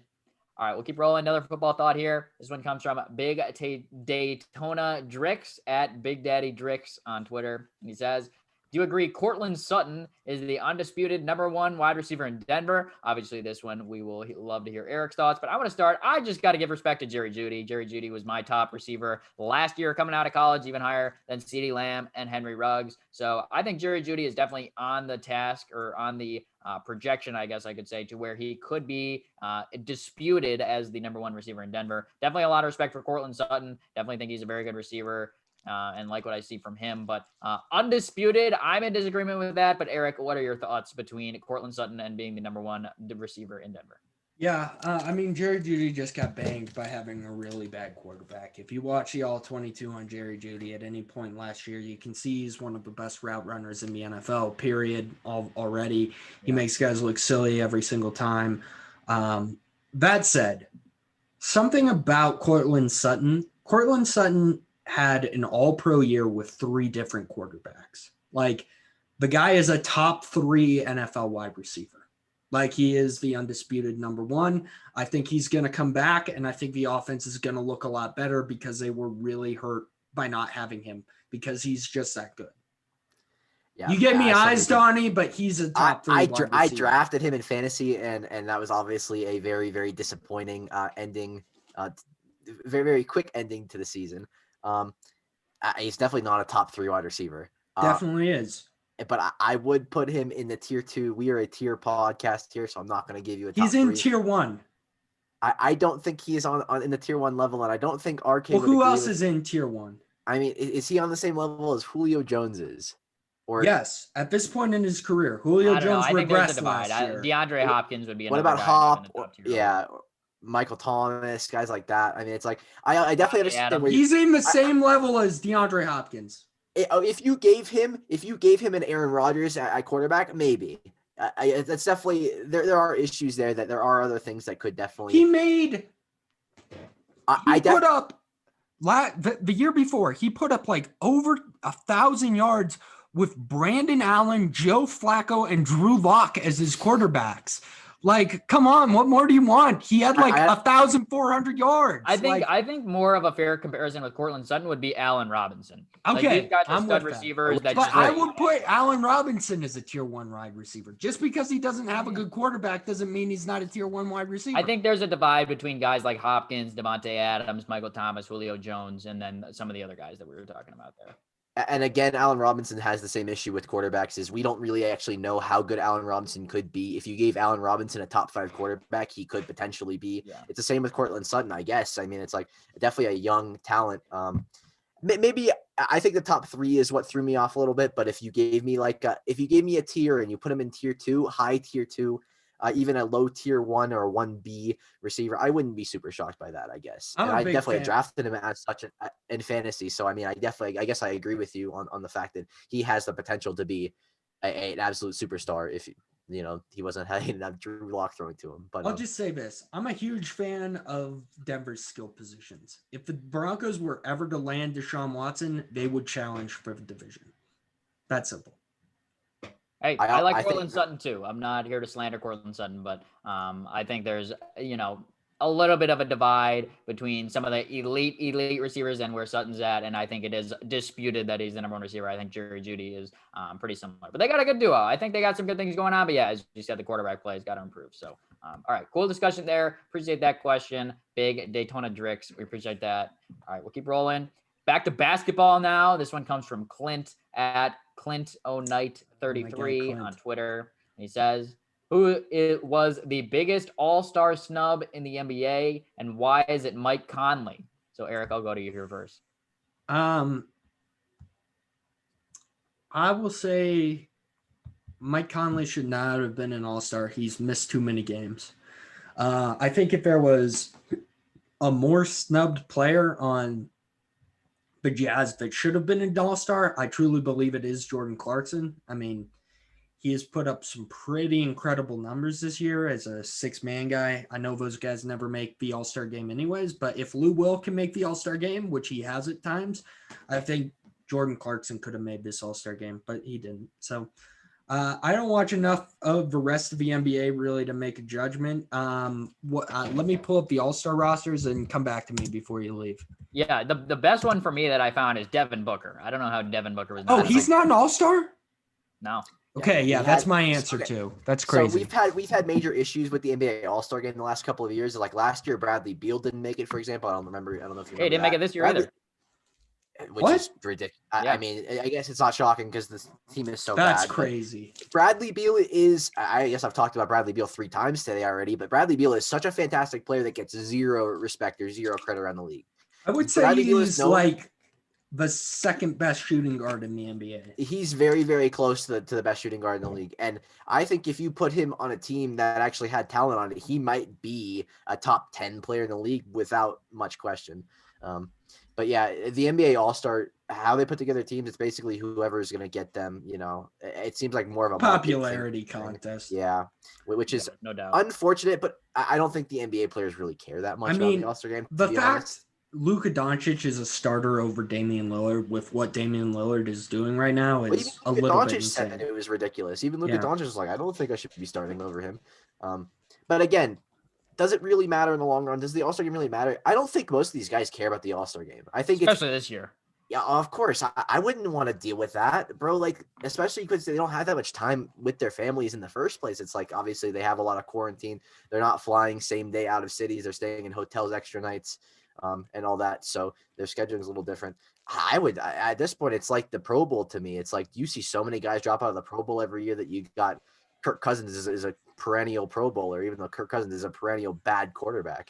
So, I mean, it's like the Pro Bowl quarterback year to year, like who actually is in is like, oh my guy Eli Manning got in. I don't even know how Eli Manning was an All-Star like a year ago. Like what? Good man, Mitch. Good man. He's trying his best. Did he earn it? No, but hey, MVP. I'm sure there's bonuses related to all that, so that's why these guys go to the All-Star game. But like, other than that, what's the point, man? Especially in the NBA, like these games are 160, 148. It's like nobody plays defense. They're just out there. It's a dunk contest in game form. See, I disagree. I like watching the All-Star game. I hate the NBA All-Star game. It's fun to watch. I liked the NBA All-Star game last year. I liked how they did the scoring where they had the game ended on like a made shot. I kind of like that. Like, I think the NBA has the best All-Star game because I like watching offense in the NBA. And like, I just want to see guys put other guys on ridiculous posters. I guess that's a fair way to go. That's the best All-Star game is the NBA All-Star game. Everything else is the worst. I think we can all agree that the All-Star games, especially, they don't mean anything. So it's like there's no real point. The NHLs are awful. The NHL skills competition, it's like I like the 3-on-3 a little bit better than when they were doing 5-on-5. I thought I was gonna like it, but 25. I thought I was gonna like it, but ultimately it underwhelmed. And I don't think that's surprising. I think a lot of people felt the same way. So yeah. MLB All-Star Game is all right. I feel like it's just kind of like a classic. Well, ever since they got rid of the fact it used to count, they used to give you home field advantage. I'm glad it doesn't count though. I'm really glad it doesn't count because that's just so stupid. But like, at least it gave you a reason to watch when that happened. It was like, maybe the NL is going to win. Yeah, no doubt. But I mean, it's like conversation there on All-Stars and All-Star snubs. So appreciate that question, Clint. We'll keep moving on though. This next one comes from Jenny Jensen at 8675 Jensen on Twitter. And the question is, who is the NFL coach with the most Super Bowl wins? So Eric, an interesting question that actually has a fact. Eric, I'm going to go to you. Do you know the answer? That's got to be Belichick. It's 7 rings. That's the name of his boat. That's true. Is it actually? I didn't even know that. That's funny. Yeah, he has a boat that's named 7 rings. And he changes it every time he wins a ring. Makes sense. I mean, you have to at that point, I think. All right, respect. I don't think there's a ton more analysis there. Bill Belichick definitely. That's my mom, by the way. Shout out to my mom. Yeah, I knew that. I decided, I'm just gonna throw this question over to Eric. Thank you for the question. We really appreciate it. Yeah, good stuff. All right. Keep rolling on here. A couple more question askers. This next one comes from Brian Brown at Brown Bear SLC. And the question is, what's Eric's prediction for the draft order, assuming the queue is what you think is going to happen? And what team may be a surprise winner in the NFL next season? So Eric, we'll go to you. That's crazy. So like the draft order for next year. So who are the worst teams going to be? Well, the Texans. I mean, they'll have their first round pick up there. I just like, even if they keep Deshaun Watson, it's like one of the worst constructed rosters in the NFL. If they traded Watson, would they win 0 games? I am on that train so heavily. You don't even understand. They could. It's not a This good is team. not an opinion that I've made and I've told anybody, but I think Deshaun Watson carried them from 0 wins to the 4. I think they got 4 last year. It's not impossible. Let's see here. I don't think anyone in the AFC South will be in the top. Let's just do the top 4. I don't think anyone in the AFC South will be in the top 4. I don't think anyone in the AFC North will be in the top 4. I don't see anyone in the AFC West in the top 4. AFC, no, because even the Jets, I think, will be better. So I'll give you one team, Eric, that I think will struggle next season. Okay. And that's the Chicago Bears. I think the Bears are going to be bad next year. Yeah. I think they're going to lose Allen Robinson and struggle. They're going another year with Matt Nagy and Ryan Pace because they made the playoffs as the 7th seed and lost in the first round. Congrats, Chicago. I don't have high expectations for the Bears next year. Truly ridiculous. I kind of think the top 4 in no particular order would be Houston, Detroit. I think Detroit's going to be really bad in year 1. New coach, yeah. I think that, and I'll go Chicago. You glanced over the Jaguars, and I still think the Jaguars will be bad regardless of they could add. I just don't think they'll be a top 4 pick. I just don't. You have to be really bad to be a top 4. Well, it depends though, because I still think Tennessee and Indianapolis are going to run the division. It's going to make it a tough time for them. I think that. Just toss the Jets in there and call it a day, man. Like, let's be real here. Potentially the Jets. Yeah. Okay. Let's not beat around the bush. The Jets, they're going to struggle. What was the other question? Yeah, the other half was a surprise winner in the NFL next year. So I think we can probably just pick a team that missed the playoffs this year that we think could be good next year. I don't think they're going to make the playoffs, but I don't think they're going to be as bad as Donnie just said. I do think the Jets are going to be pretty good this year. I think they're going to be. They're just not that far away from one good draft from being like a 7-9 team. Like, that's fair. Okay, I thought you were going to give them 9 wins. I was going to be let's walk it back. I just think if they have a good draft, the ceiling goes from 4-12 to 9-7. Yeah, I like Robert Saleh. I could see a little bit better next year. So I think that's fair. Yeah, I think they'll be a team. But as far as a team to make the playoffs. Man, if they get Penei Sewell, I really like the Cincinnati Bengals. I just think the Bengals could do a ton of – they've got a really solid defense, and they've got some young offensive weapons, and Joe Burrow's good. And if they get a tackle, if they fix that line with a tackle, I think they're a playoff team. But that division, man. It's tough. I don't think the Steelers are – I don't think the Steelers are a playoff team. I just don't think, even with Ben, they're not a playoff team. They're just Ben's too bad. Even with that defense, Dwayne Haskins isn't taking you to playoffs. Mason Rudolph isn't taking you to playoffs. Forgot they had Dwayne Haskins, so that's a real thing. Thank you for the refresher. I really Donnie, you have a that. pick of a surprise winner in the NFL? I think my pick may be your pick. I don't know if you made your pick, but the Arizona Cardinals are definitely a team that I could see go from Nope. I think they were 8-8 this year. I could definitely see them winning 10 games, a wild card team. I definitely don't think they're winning the division, but I could see them definitely. Growth is important, and I think that's something we'll see out of them. Team. I definitely like the Cardinals pick for sure. You guys know that I'm a big Kyler Murray guy. My pick here, I'm going with the Miami Dolphins. I think that there is a little bit unnecessary slander against Tua Tagovailoa right now. He was not that bad last year. He looked like a rookie. Am I watching different football than national media that's like, oh, the Dolphins, are they going to move on from Tua? Yeah, bro, you see them in the top 5. He's good. You don't see a single tweet about Deshaun Watson. It pisses me off seeing all the rumors about them going for 6 different quarterbacks when it's the guy's a rookie. If I overreacted that much on a rookie quarterback anywhere else, they had no receivers. He's throwing to Devontae Parker and Preston Williams. Exactly. How about you draft Devontae Smith 3rd overall? You're going to make the playoffs. So I like Brian Flores as well. I like what they're doing down there in Miami. So that's my pick. I definitely agree. There's no way the Cardinals are good next year because Cliff Kingsbury is a terrible coach that just calls tunnel screens to nowhere for no reason. So as long as Cliff Kingsbury is the coach of the Arizona I think Cardinals, that's a fair shout. I'm not. Yeah, I've seen that. I've seen that opinion multiple places, and it's like I'm not too knowledgeable on Cliff Kingsbury, but I'm down on them. He's not a good offensive mind. He's not a good NFL coach. Yeah, his teams at Texas Tech were not that great.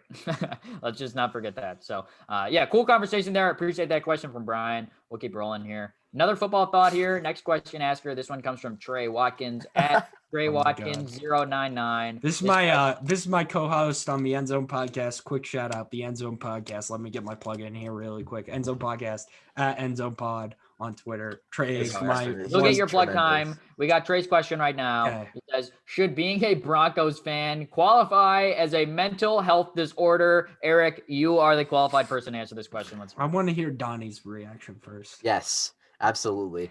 I think you can put this on many different sports teams that put you through a significant amount of depression or low points. As a major sports fan, obviously you shouldn't let yourself get to that point where you're depressed based on your sports team. But in football, especially, you get 16 games, and when you watch your football team blow many of those games, or at least just absolutely get blown out of the water many of those games, it's depressing, especially if you're a big football fan. So it's like I think the Giants qualify for the same issue. I got to watch the Giants lead games or stay close in 7 or 8 games this year, and they probably won one of those games they were close in. It's the worst. The Broncos lost so many one-score games this year. That's what I'm saying. It's got to be the most depressing reality to be a Broncos fan who you know that their ceiling is much higher than whatever their output is every year because you know they're not going to win those close games most of the time. Yeah, I mean, sure. Thanks, Trey. At least you're honest with yourself. There as a Broncos fan. At least you're honest. At least you know. Fair enough. I think their ceiling next year, by the way, if everything stays the same, their ceiling's 5-11. Hey, so Eric, you're like close to a top 4 pick yourself. We were just talking about that last question. Like Broncos, low key, could be. Yeah, they could. That's true. All right, there we go. Funny question there from Trey. Shout out to the End Zone Pod. Good question there. We'll keep rolling. Next question asker, our friend Vin at 10 Panarin on Twitter says thoughts on Mika Zibanejad so far. Obviously, he's been bad, but what do you see he can improve on? What has he done well, and how do you get him out of this slump? Rangers fan here, Donnie. Let's hear it. Yeah, I'll be quick with this one because we talked about this a little bit previously. He's coming off of COVID, so obviously not the strongest start, and he doesn't look like himself just yet. But obviously there are some things. It's just going to take him time to get back into things. There's a lot of players that are probably dealing with similar effects. You come back, you're not as strong, you're not as your stamina is not as good. But I do think you have to give credit to these guys that are still, it's like Mika Zibanejad plays power play, he plays penalty kill, he's their top center. He does a lot for them, regardless of if he's performing, as long as he's able to play high level PK. And that you can say that for a lot of guys in the league. If you go through slumps, it's like if you're gonna get mad at Patrice Bergeron if he's not scoring. No, he's still one of the best defensive players in the league. So I wouldn't necessarily be super depressed about it. And a slump is a slump. Slumps are almost always temporary. So it's like if Mika Zibanejad ended up scoring 6 games in a row, I wouldn't be shocked. But we've seen this out of almost everybody in the league. It's like there's games where there's stretches where our case seen Jonathan Toews have slumps multiple times over the last couple of years, and Jonathan Toews is a great player. Jonathan Toews is a future Hall of Famer, a fantastic leader, a fantastic talent. But these guys slump. Yeah, we're definitely rooting for him. But yeah, we see players slump all the time, especially in hockey, where it's such a game of inches and such a game of just randomness. It's like we see shots blocked by the end of somebody's the toe of their stick or like the back of their leg, and they don't go in the net, or like diving stops, goalies making ridiculous plays. It's like, I think the NHL is so fickle, and these games come by so quickly that if a guy doesn't score in 4 or 5 games straight, it's like, oh, it's a big slump. But in reality, it's like, it's to be expected. He had 40 goals last year. It's like he probably wasn't going to put up those numbers again this year. Yeah, good analysis there. Any other thoughts from you, Eric, on Zibanejad? Eric watches the Rangers a lot, which is watching. I love talking. I've been watching the Rangers a lot recently. I've drafted Mika Zibanejad on my fantasy hockey team. Yeah, that was a mistake. He was really good last year, though. Like, I don't want to understate that. Like it has been a massive regression. He was like one of the best players in the NHL last year, arguably. So, but I mean, he just hasn't done. I mean, he's had a few good games. We'll see. The Rangers are in an interesting spot here, because low-key, the Capitals are kind of on a rough stretch right now, and they're stumbling a little bit. And if the Rangers can get hot and capitalize on this Capitals stumble over the past like week and a half, like they can get right back in the mix. To me, the Eastern Division is like the most fascinating division in hockey. I love it. How wild is it that you can talk about a stretch of a team losing a couple games being this magnanimous because of how short the season is and how there's 25 less games than normal? It's like if a team loses games for 2 or 3 weeks in a row, they have a bad stretch where they're under 500. They could definitely miss the playoffs. They looked really bad. They looked really bad against the Devils today, the Capitals. I watch the Capitals a lot, and they look. Hey, they have won, not. So, they have not looked good in a while. I mean, getting out of slumps, it's all about winning those games, coming out of games like that. So, I mean, I guess you can't be super mad. But yeah, hey, we'll see. Yeah. Good analysis there on Zibanejad and the Rangers from both Eric and Donnie there. So appreciate that. And that question there from Ben. Definitely appreciate it. All right, we'll keep going. Back to baseball now. This question comes from Anderson, and he just says, pick your MLB division winners for this upcoming year. So I'll kind of run through my picks. So I don't know anything about baseball. Can I run through mine first? Because I don't want to be influenced by yours. Yes. So AL East, I think the obvious answer is the Yankees. They're just a really good team. Hopefully Giancarlo Stanton can stay healthy. That's all I was looking for out of you. I'm proud of you. As you got one, that's fine. And the Yankees. AL Central, I like the White Sox. I like the players they have. I like Yohan Moncada or whatever his name is. Moncada. Close enough. We'll take it. I like him a lot. I like Lucas Giolito, their pitcher. I appreciate the effort. That's all I'll say. White Sox win the AL Central. AL West, I know a lot of people might say Houston, but if the Angels sign a pitcher, which I think they might, it could be the Angels. I doubt that, though. They always choke. I'll go with the A's. They kept most of their players from last year, and they won last year. I know it was a shortened season, though. NL East, I feel like maybe the Phillies. Atlanta, but fine with that. I'm fine. That's fine with me. I don't even. That's good. I kind of like. I really like Acuna. I like Ozzy Albies. I like Swanson. I like Atlanta a lot. So you're getting warmer there. That's definitely the better choice. I'm gonna go Atlanta. NL Central. I mean, they traded for Nolan Arenado, so I'm going the Cardinals. They're probably the best of a group of bad teams. And NL West. Donnie's gonna hate me, but I'm going San Diego. They've just done so much this offseason, and I can't root for the Dodgers. So I'm going the Padres. I actually thought that was pretty good analysis from Eric. That was fantastic. I actually agree with a lot of what you said. I definitely agree with the Yankees and the White Sox. I'm actually going with Houston. I know you gave some consideration there between them and the A's. I don't have a great feel for that division, but I'll just go with Houston. Going over to NL, I like Atlanta as well, so I thought that was a good pick. St. Louis is probably the safe pick in the Central. We talked about this on our last podcast, but I'm going with the Cincinnati Reds just kind of as a sleeper. Why not? And then NL West, I'm going with the Dodgers. I know Donnie's going to agree with me on that. The Dodgers win the NL West every year. That's like picking Kansas to win Big 12 basketball, Oklahoma to win Big 12 football. Shout out to Scotty G, but the Dodgers are winning the NL West. Come on. Kansas is not winning the Big 12 this year. So okay. So maybe the Padres are winning. That's something to keep in mind. Yeah, I'll definitely agree with all the AL choices. I think it's pretty clear the Yankees, White Sox, and Astros are the favorites, although I definitely could see the A's making some noise. I wouldn't be shocked. I mean, it's a good team. They'll both be in the playoffs. NL East, I'm going with the New York Mets. I'm thinking, it's got to happen eventually, right? It's at one of these years. Until they all are on the injured list, on it. Yeah, I mean, if they can stay healthy, because I think they have done a lot, and obviously bringing Stroman back is going to help a lot. Their pitching staff should be tremendous. I mean, until like game 30 when everybody's on the IL, as we talked about. The Central, the division that I'm going to call the worst in the league this year, but by a considerable amount, probably, I'll definitely go with the Cardinals. I think they've made additions. Everybody else has made subtractions, kind of how that works. And then the NL West, I'll take the Dodgers by 15 games. I think they blow out everybody else. It just, when you add who was the best pitcher in the league or one of the best pitchers in the league last year on top of already the best pitching staff in baseball, and you bring back every single player that was meaningful to your starting lineup. Obviously they lost like Jock Peterson, guys like that, but this is a team that was clearly the best team in baseball for the entirety of last year. And I definitely would not bet against them this year.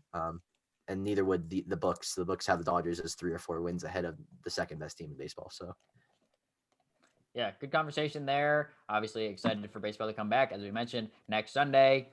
Looking forward to spring training. So good conversation there. Actually, good analysis from Eric. Very glad he started that off. Actually thought he did a nice job with that. So big shout out to our guest on that one. But all right, we'll keep rolling. Next question asker is our friend Josh at I Hate Lettuce 2. Josh has like 15 thoughts for us. So we're going to kind of whip through these here fairly quickly. But we'll start here. His first thought, he says, should the Colts play Carson Wentz over 75% of the snaps? And of course, yes, I would much rather a first-round pick from an Eagles perspective than a second-round pick. So I'm going to go with yes, the Colts should definitely play Carson Wentz over 75% of snaps. Obviously, that comes into factor if he gets injured or not. So hopefully the Colts offensive line will do a better job at protecting Carson than the Eagles have done the last few years. So yes, obviously I'm going to go with yes, that the Colts should play. I don't think there's too much more analysis.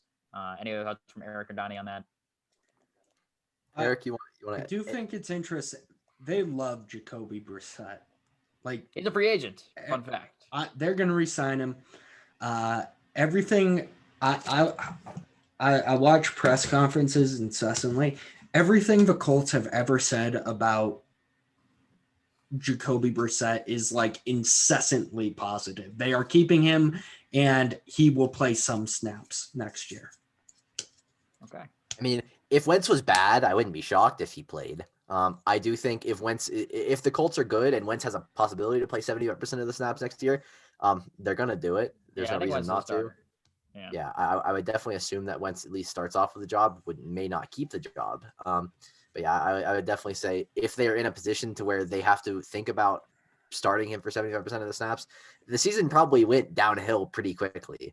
Like if this is even a question, either he got injured or they're bad. And that's just neither of those are situations they want to deal with. Yeah.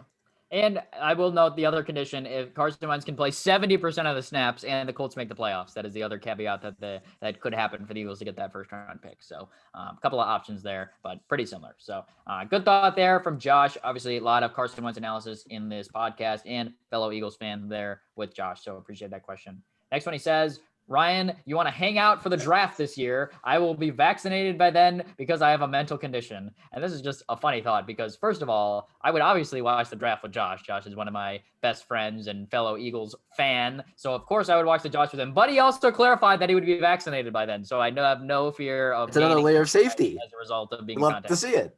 Yeah, so that makes me feel a lot better. I will likely be in Iowa City for the draft. So if you want to come out and visit me, definitely down, but I think that's probably the most likely situation of what will happen there. But yes, more than down to hang out for the draft this year. I love the draft. Donnie and I might see each other in May.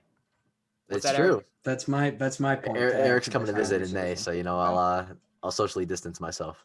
There you go.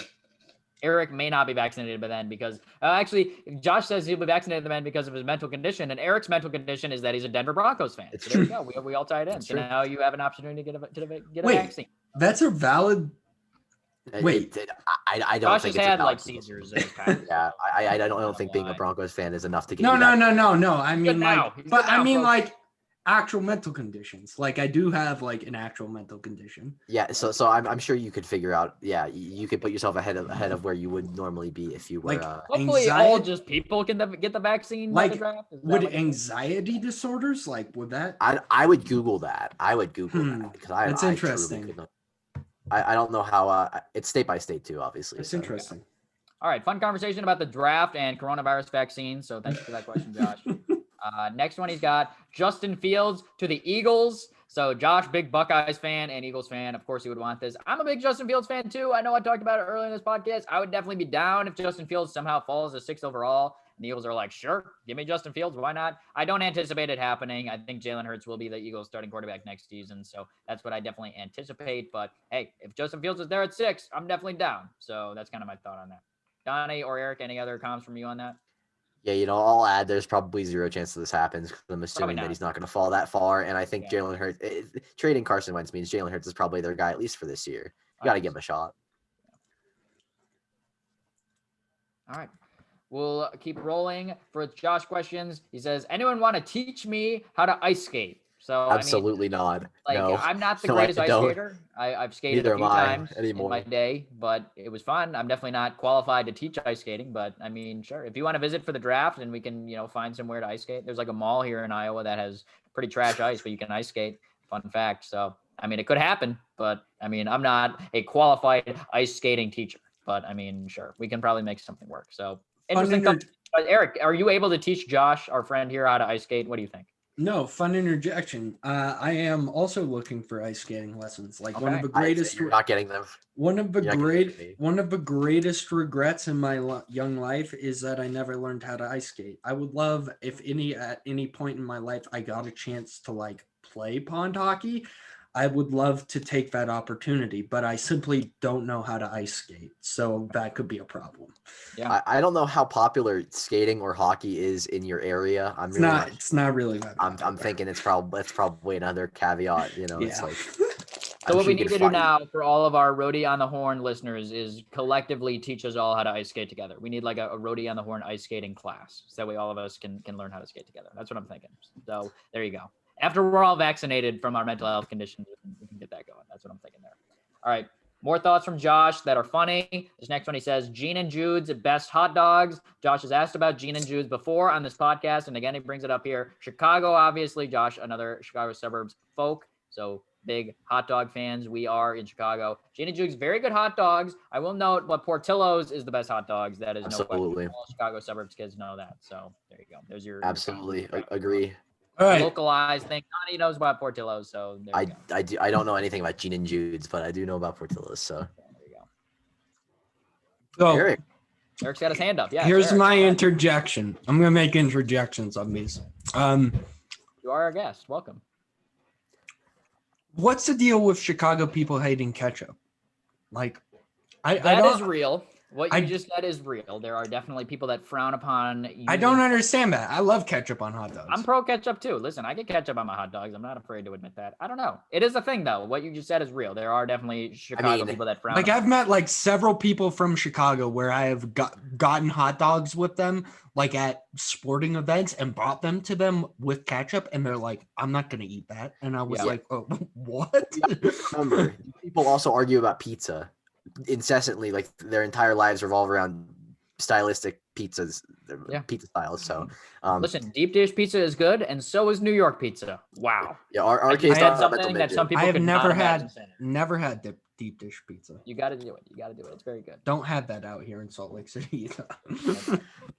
All right. Good question about hot dogs from Josh. It really wouldn't be a podcast without him asking us about food. So good thought there. Next one he's got for us. So last podcast, Josh asked our listener Scott if he wanted to like hang out or something, and Scott did not reply apparently. So here Josh just says, Scott, that was rude of you to not decline my invitation to do something. Like, I don't care that you don't want to. I just wanted an answer. So Josh is a little ticked off that our friend Scott at Sports with Scott on Twitter has not replied to him asking if he wanted to like go to the driving range or something like that. So Scott, I know you're listening right now. Just hit up Josh. Let him know if you want to hang out with him. We have another interjection. Hand up, Eric. What do you got for us? Let's go. Listen, Josh, I'd love to hang out. If you ever find yourself around Salt Lake City, Utah, I'd love to show you the mountains.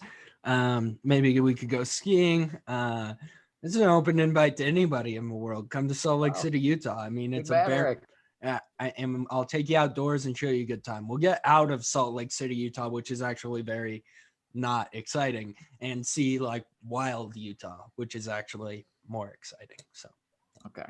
That's my very, very kind of you, Eric. Way to welcome all of our Roadie on the Horn guests to hang out with you in Utah. That is a very, very generous offer. Donnie, Yeah, any other thoughts from you on what's going on right now? No, I mean, it's like I definitely respect Josh reaching out because he knows Scott listen. Let's just leave it at that. And that's, we all know it's truly disrespectful because I'm thinking Scotty G probably doesn't go out a whole lot. I mean, I'm sure he does a fair amount of hanging out with people, but like, why not make a new friend, or why not extend your friend? If I could, I'd hang out with Ryan. I mean, like, I don't know. I'm not going to Iowa. Development. Iowa, not real, but you know, hey, isn't this wild though? I would say, and this is going to sound really sad. I would say 90% of my friends are on Twitter. I agree. It's the same with me. Like especially now. I don't go places. I have like 5 friends that I know in real life, like 5 people. Everybody else I just know online. I mean, I think it's probably fair, especially because I think the majority during COVID, especially, but the majority of people's lives are either on the internet or doing networking on the internet, or talking to people through the internet. So it's like RK, for example, big Zoom guy, big LinkedIn guy. Oh yeah, love my LinkedIn. Add me on LinkedIn. You Roadie on the Horn listener. Add me on LinkedIn for real. That's not a joke. Yeah, he's absolutely insane. But I mean, it's a good insane. It's like you want to be that proactive in terms of networking. So I definitely respect it. But I don't know. I think the majority of people's What's your LinkedIn? It's just my name, Ryan Carney. Kearney. Bang. Good spelling from Donnie. There you go. Friendship development. Donnie knows now. Are you general manager at Evely? No, I'm a student at the University of Iowa. Marketing analytics. My major. This is the end of our podcast, by the way. If you're a listener and you're like, what the fuck is going on? This is how our podcasts work, especially at the end. Like if you're listening, this one's been deep too. That's the thing. Like, what the fuck? But we are extra in the end of podcast bullshit. We are extra in there right now. No cap. When we get to the Josh questions, then we're like, oh shit, what the fuck's going on? All right, Josh has 2 more questions. Forever. We can keep going. Yeah, he says, is there a person on the planet cooler than Leonardo DiCaprio when he was young? So this is an interesting question because Leonardo DiCaprio is no longer young. But my answer, I actually do, and I wouldn't give this answer to anyone but Josh, but the answer is the only person cooler on the planet is Boston Scott when he plays the New York Giants. I hate that. It's the truth because it's just dominant. Yeah. I was gonna go with Tom Brady pre-kid kissing. I would say like good caveat. Maybe like after the 5th, 4th, I don't know, somewhere around there in there. Tom Brady, but other than Leo DiCaprio is just a great man, obviously. And sure. I would disagree. I think Tom Brady is currently one of the coolest people on the planet. I definitely agree. The level of fucks he does not give right now is just incredible. I mean, he definitely enjoyed drinking after the parade. Yeah. So he's having a good time. Tom Brady's living good life right now. He's living a cool life. So yeah, good thought there. Young Leonardo DiCaprio, definitely cool though. So that's a good shot from Josh. Good question.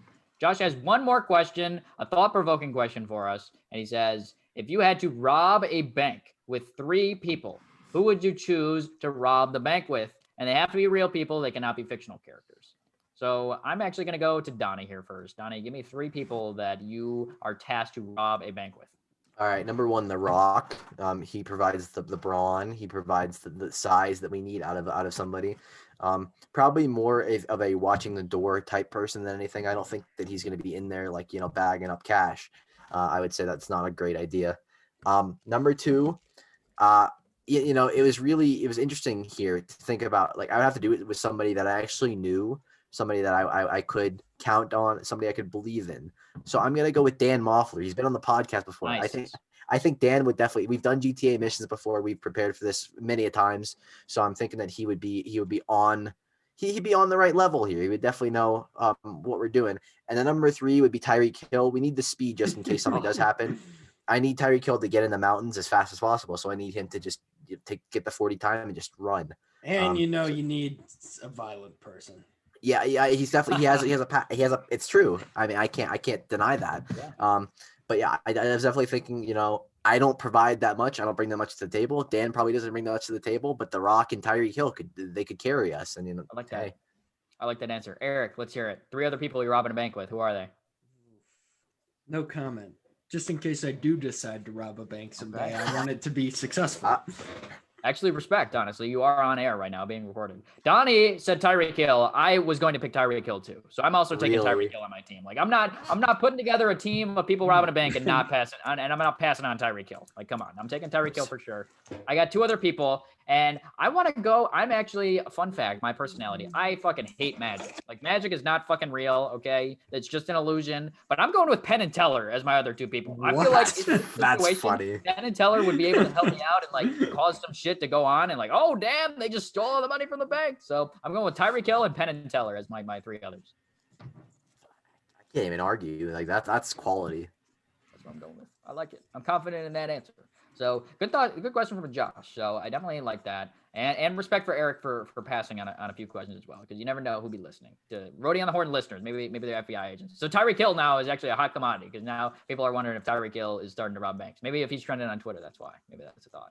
All right, that's Josh questions for you, Roadie on the Horn listener. That is our friend at I Hate Lettuce 2 on Twitter. Definitely give him a follow. Ask those questions every podcast. So we are definitely very much appreciative. We've now reached the point of the podcast where we have one question left. This is kind of a designated spot for my sister Kira at KiraK320 on Instagram. And her question is, this one's definitely going to Donnie first. She says, if you could have one company sponsor this podcast, Running on the Horn, what would it be? And it cannot be Sheck West. So that was actually an important caveat, because we definitely would have picked Sheck West easy. So shout out to Kira for thinking ahead. But yeah, Donnie, we'll go to you. Excuse one company to sponsor the podcast. Wait, I have a question. Eric has an interjection. Go ahead. Wait, Yes.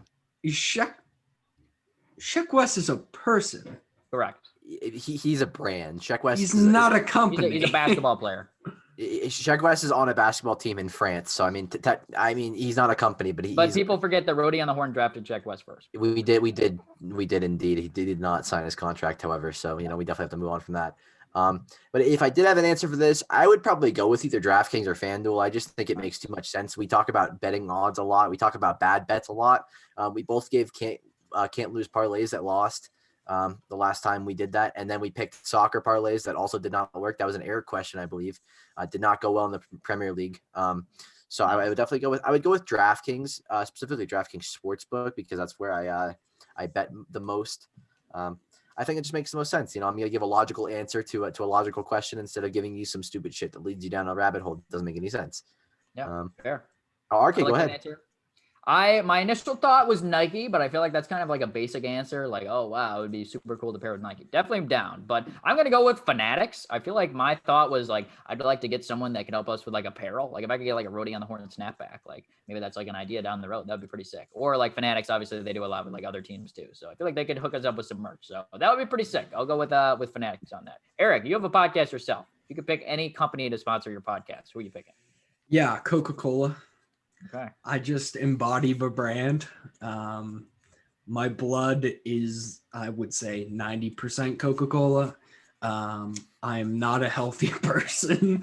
I've devoted my life to the love of Coca-Cola. I will follow Coca-Cola to the end of the earth. I will be their corporate drone until I literally drop of a heart attack or type 2 diabetes. So are we calling this an addiction or what? It's close to that. So Okay. like Coca-Cola, like you could own my soul. Like I would sell my soul. It'd be an honor to be sponsored by Coca-Cola. But by the way, free parlay. Champions Disaster. League. Oh, Please boy. don't listen to him. Please don't listen Chelsea, to Bayern Munich.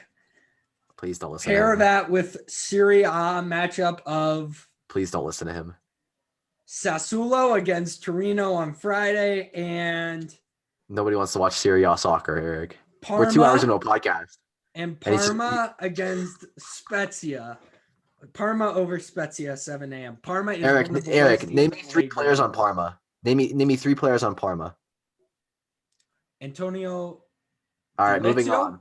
Good job. I Good job, have everybody. more. Antoine Corzet and Are these real people? I don't know. Fabian Courtois. So, I don't think Fabien Courtois is a real name. I'm gonna be honest with you, because I know Thibaut Courtois is a very, very good goal. You probably should have thought of another name, but that's okay. Kira, obviously, thank you for the question. Shout We out. appreciate it more than you know. thanks, this Kira. definitely- I'm a this big brings- fan. Yeah, I'm a big fan too. I Me DM'd her. She taught me multiple things, tools that I had no A lot of idea. kitchen appliances. Kitchen appliances I had no idea were real. So I mean, it's like, what's a trivet? Do you know what a trivet is, Eric? No. Or a trivet? Oh, you don't. How do you handle your hot What pots do and pans? And what are is you it? doing? Unbelievable. Yeah. Definitely nutty. This has been a 2-hour recording. 2-hour Why not? recording. Why not? I mean, Roadie on the Horn. it's true. Why not? Eric, this is your time to plug whatever you want to plug, whatever you desire to plug in life. What do you got for me? I mean, I have a podcast. It's okay. It's fine. I need more than that. I need you to Yeah, be tell us about your podcast. Listen. It's the best. Well, it's definitely not the best, but it's a NFL podcast. You want to listen to one NFL podcast that covers most of the NFL? That is the End Zone Podcast. Go check it out at End Zone Pod on Twitter. I am a writer. I think an okay writer. I write about Utah women's basketball on the Utah Daily Chronicle. Go check that out. They're a really bad team. I am a character, and you need more characters in your life. Follow me on Twitter at Eric18Utah. That is something I can get behind. That right there is something I can get behind. Me as a person, I will sell you on. I am a character.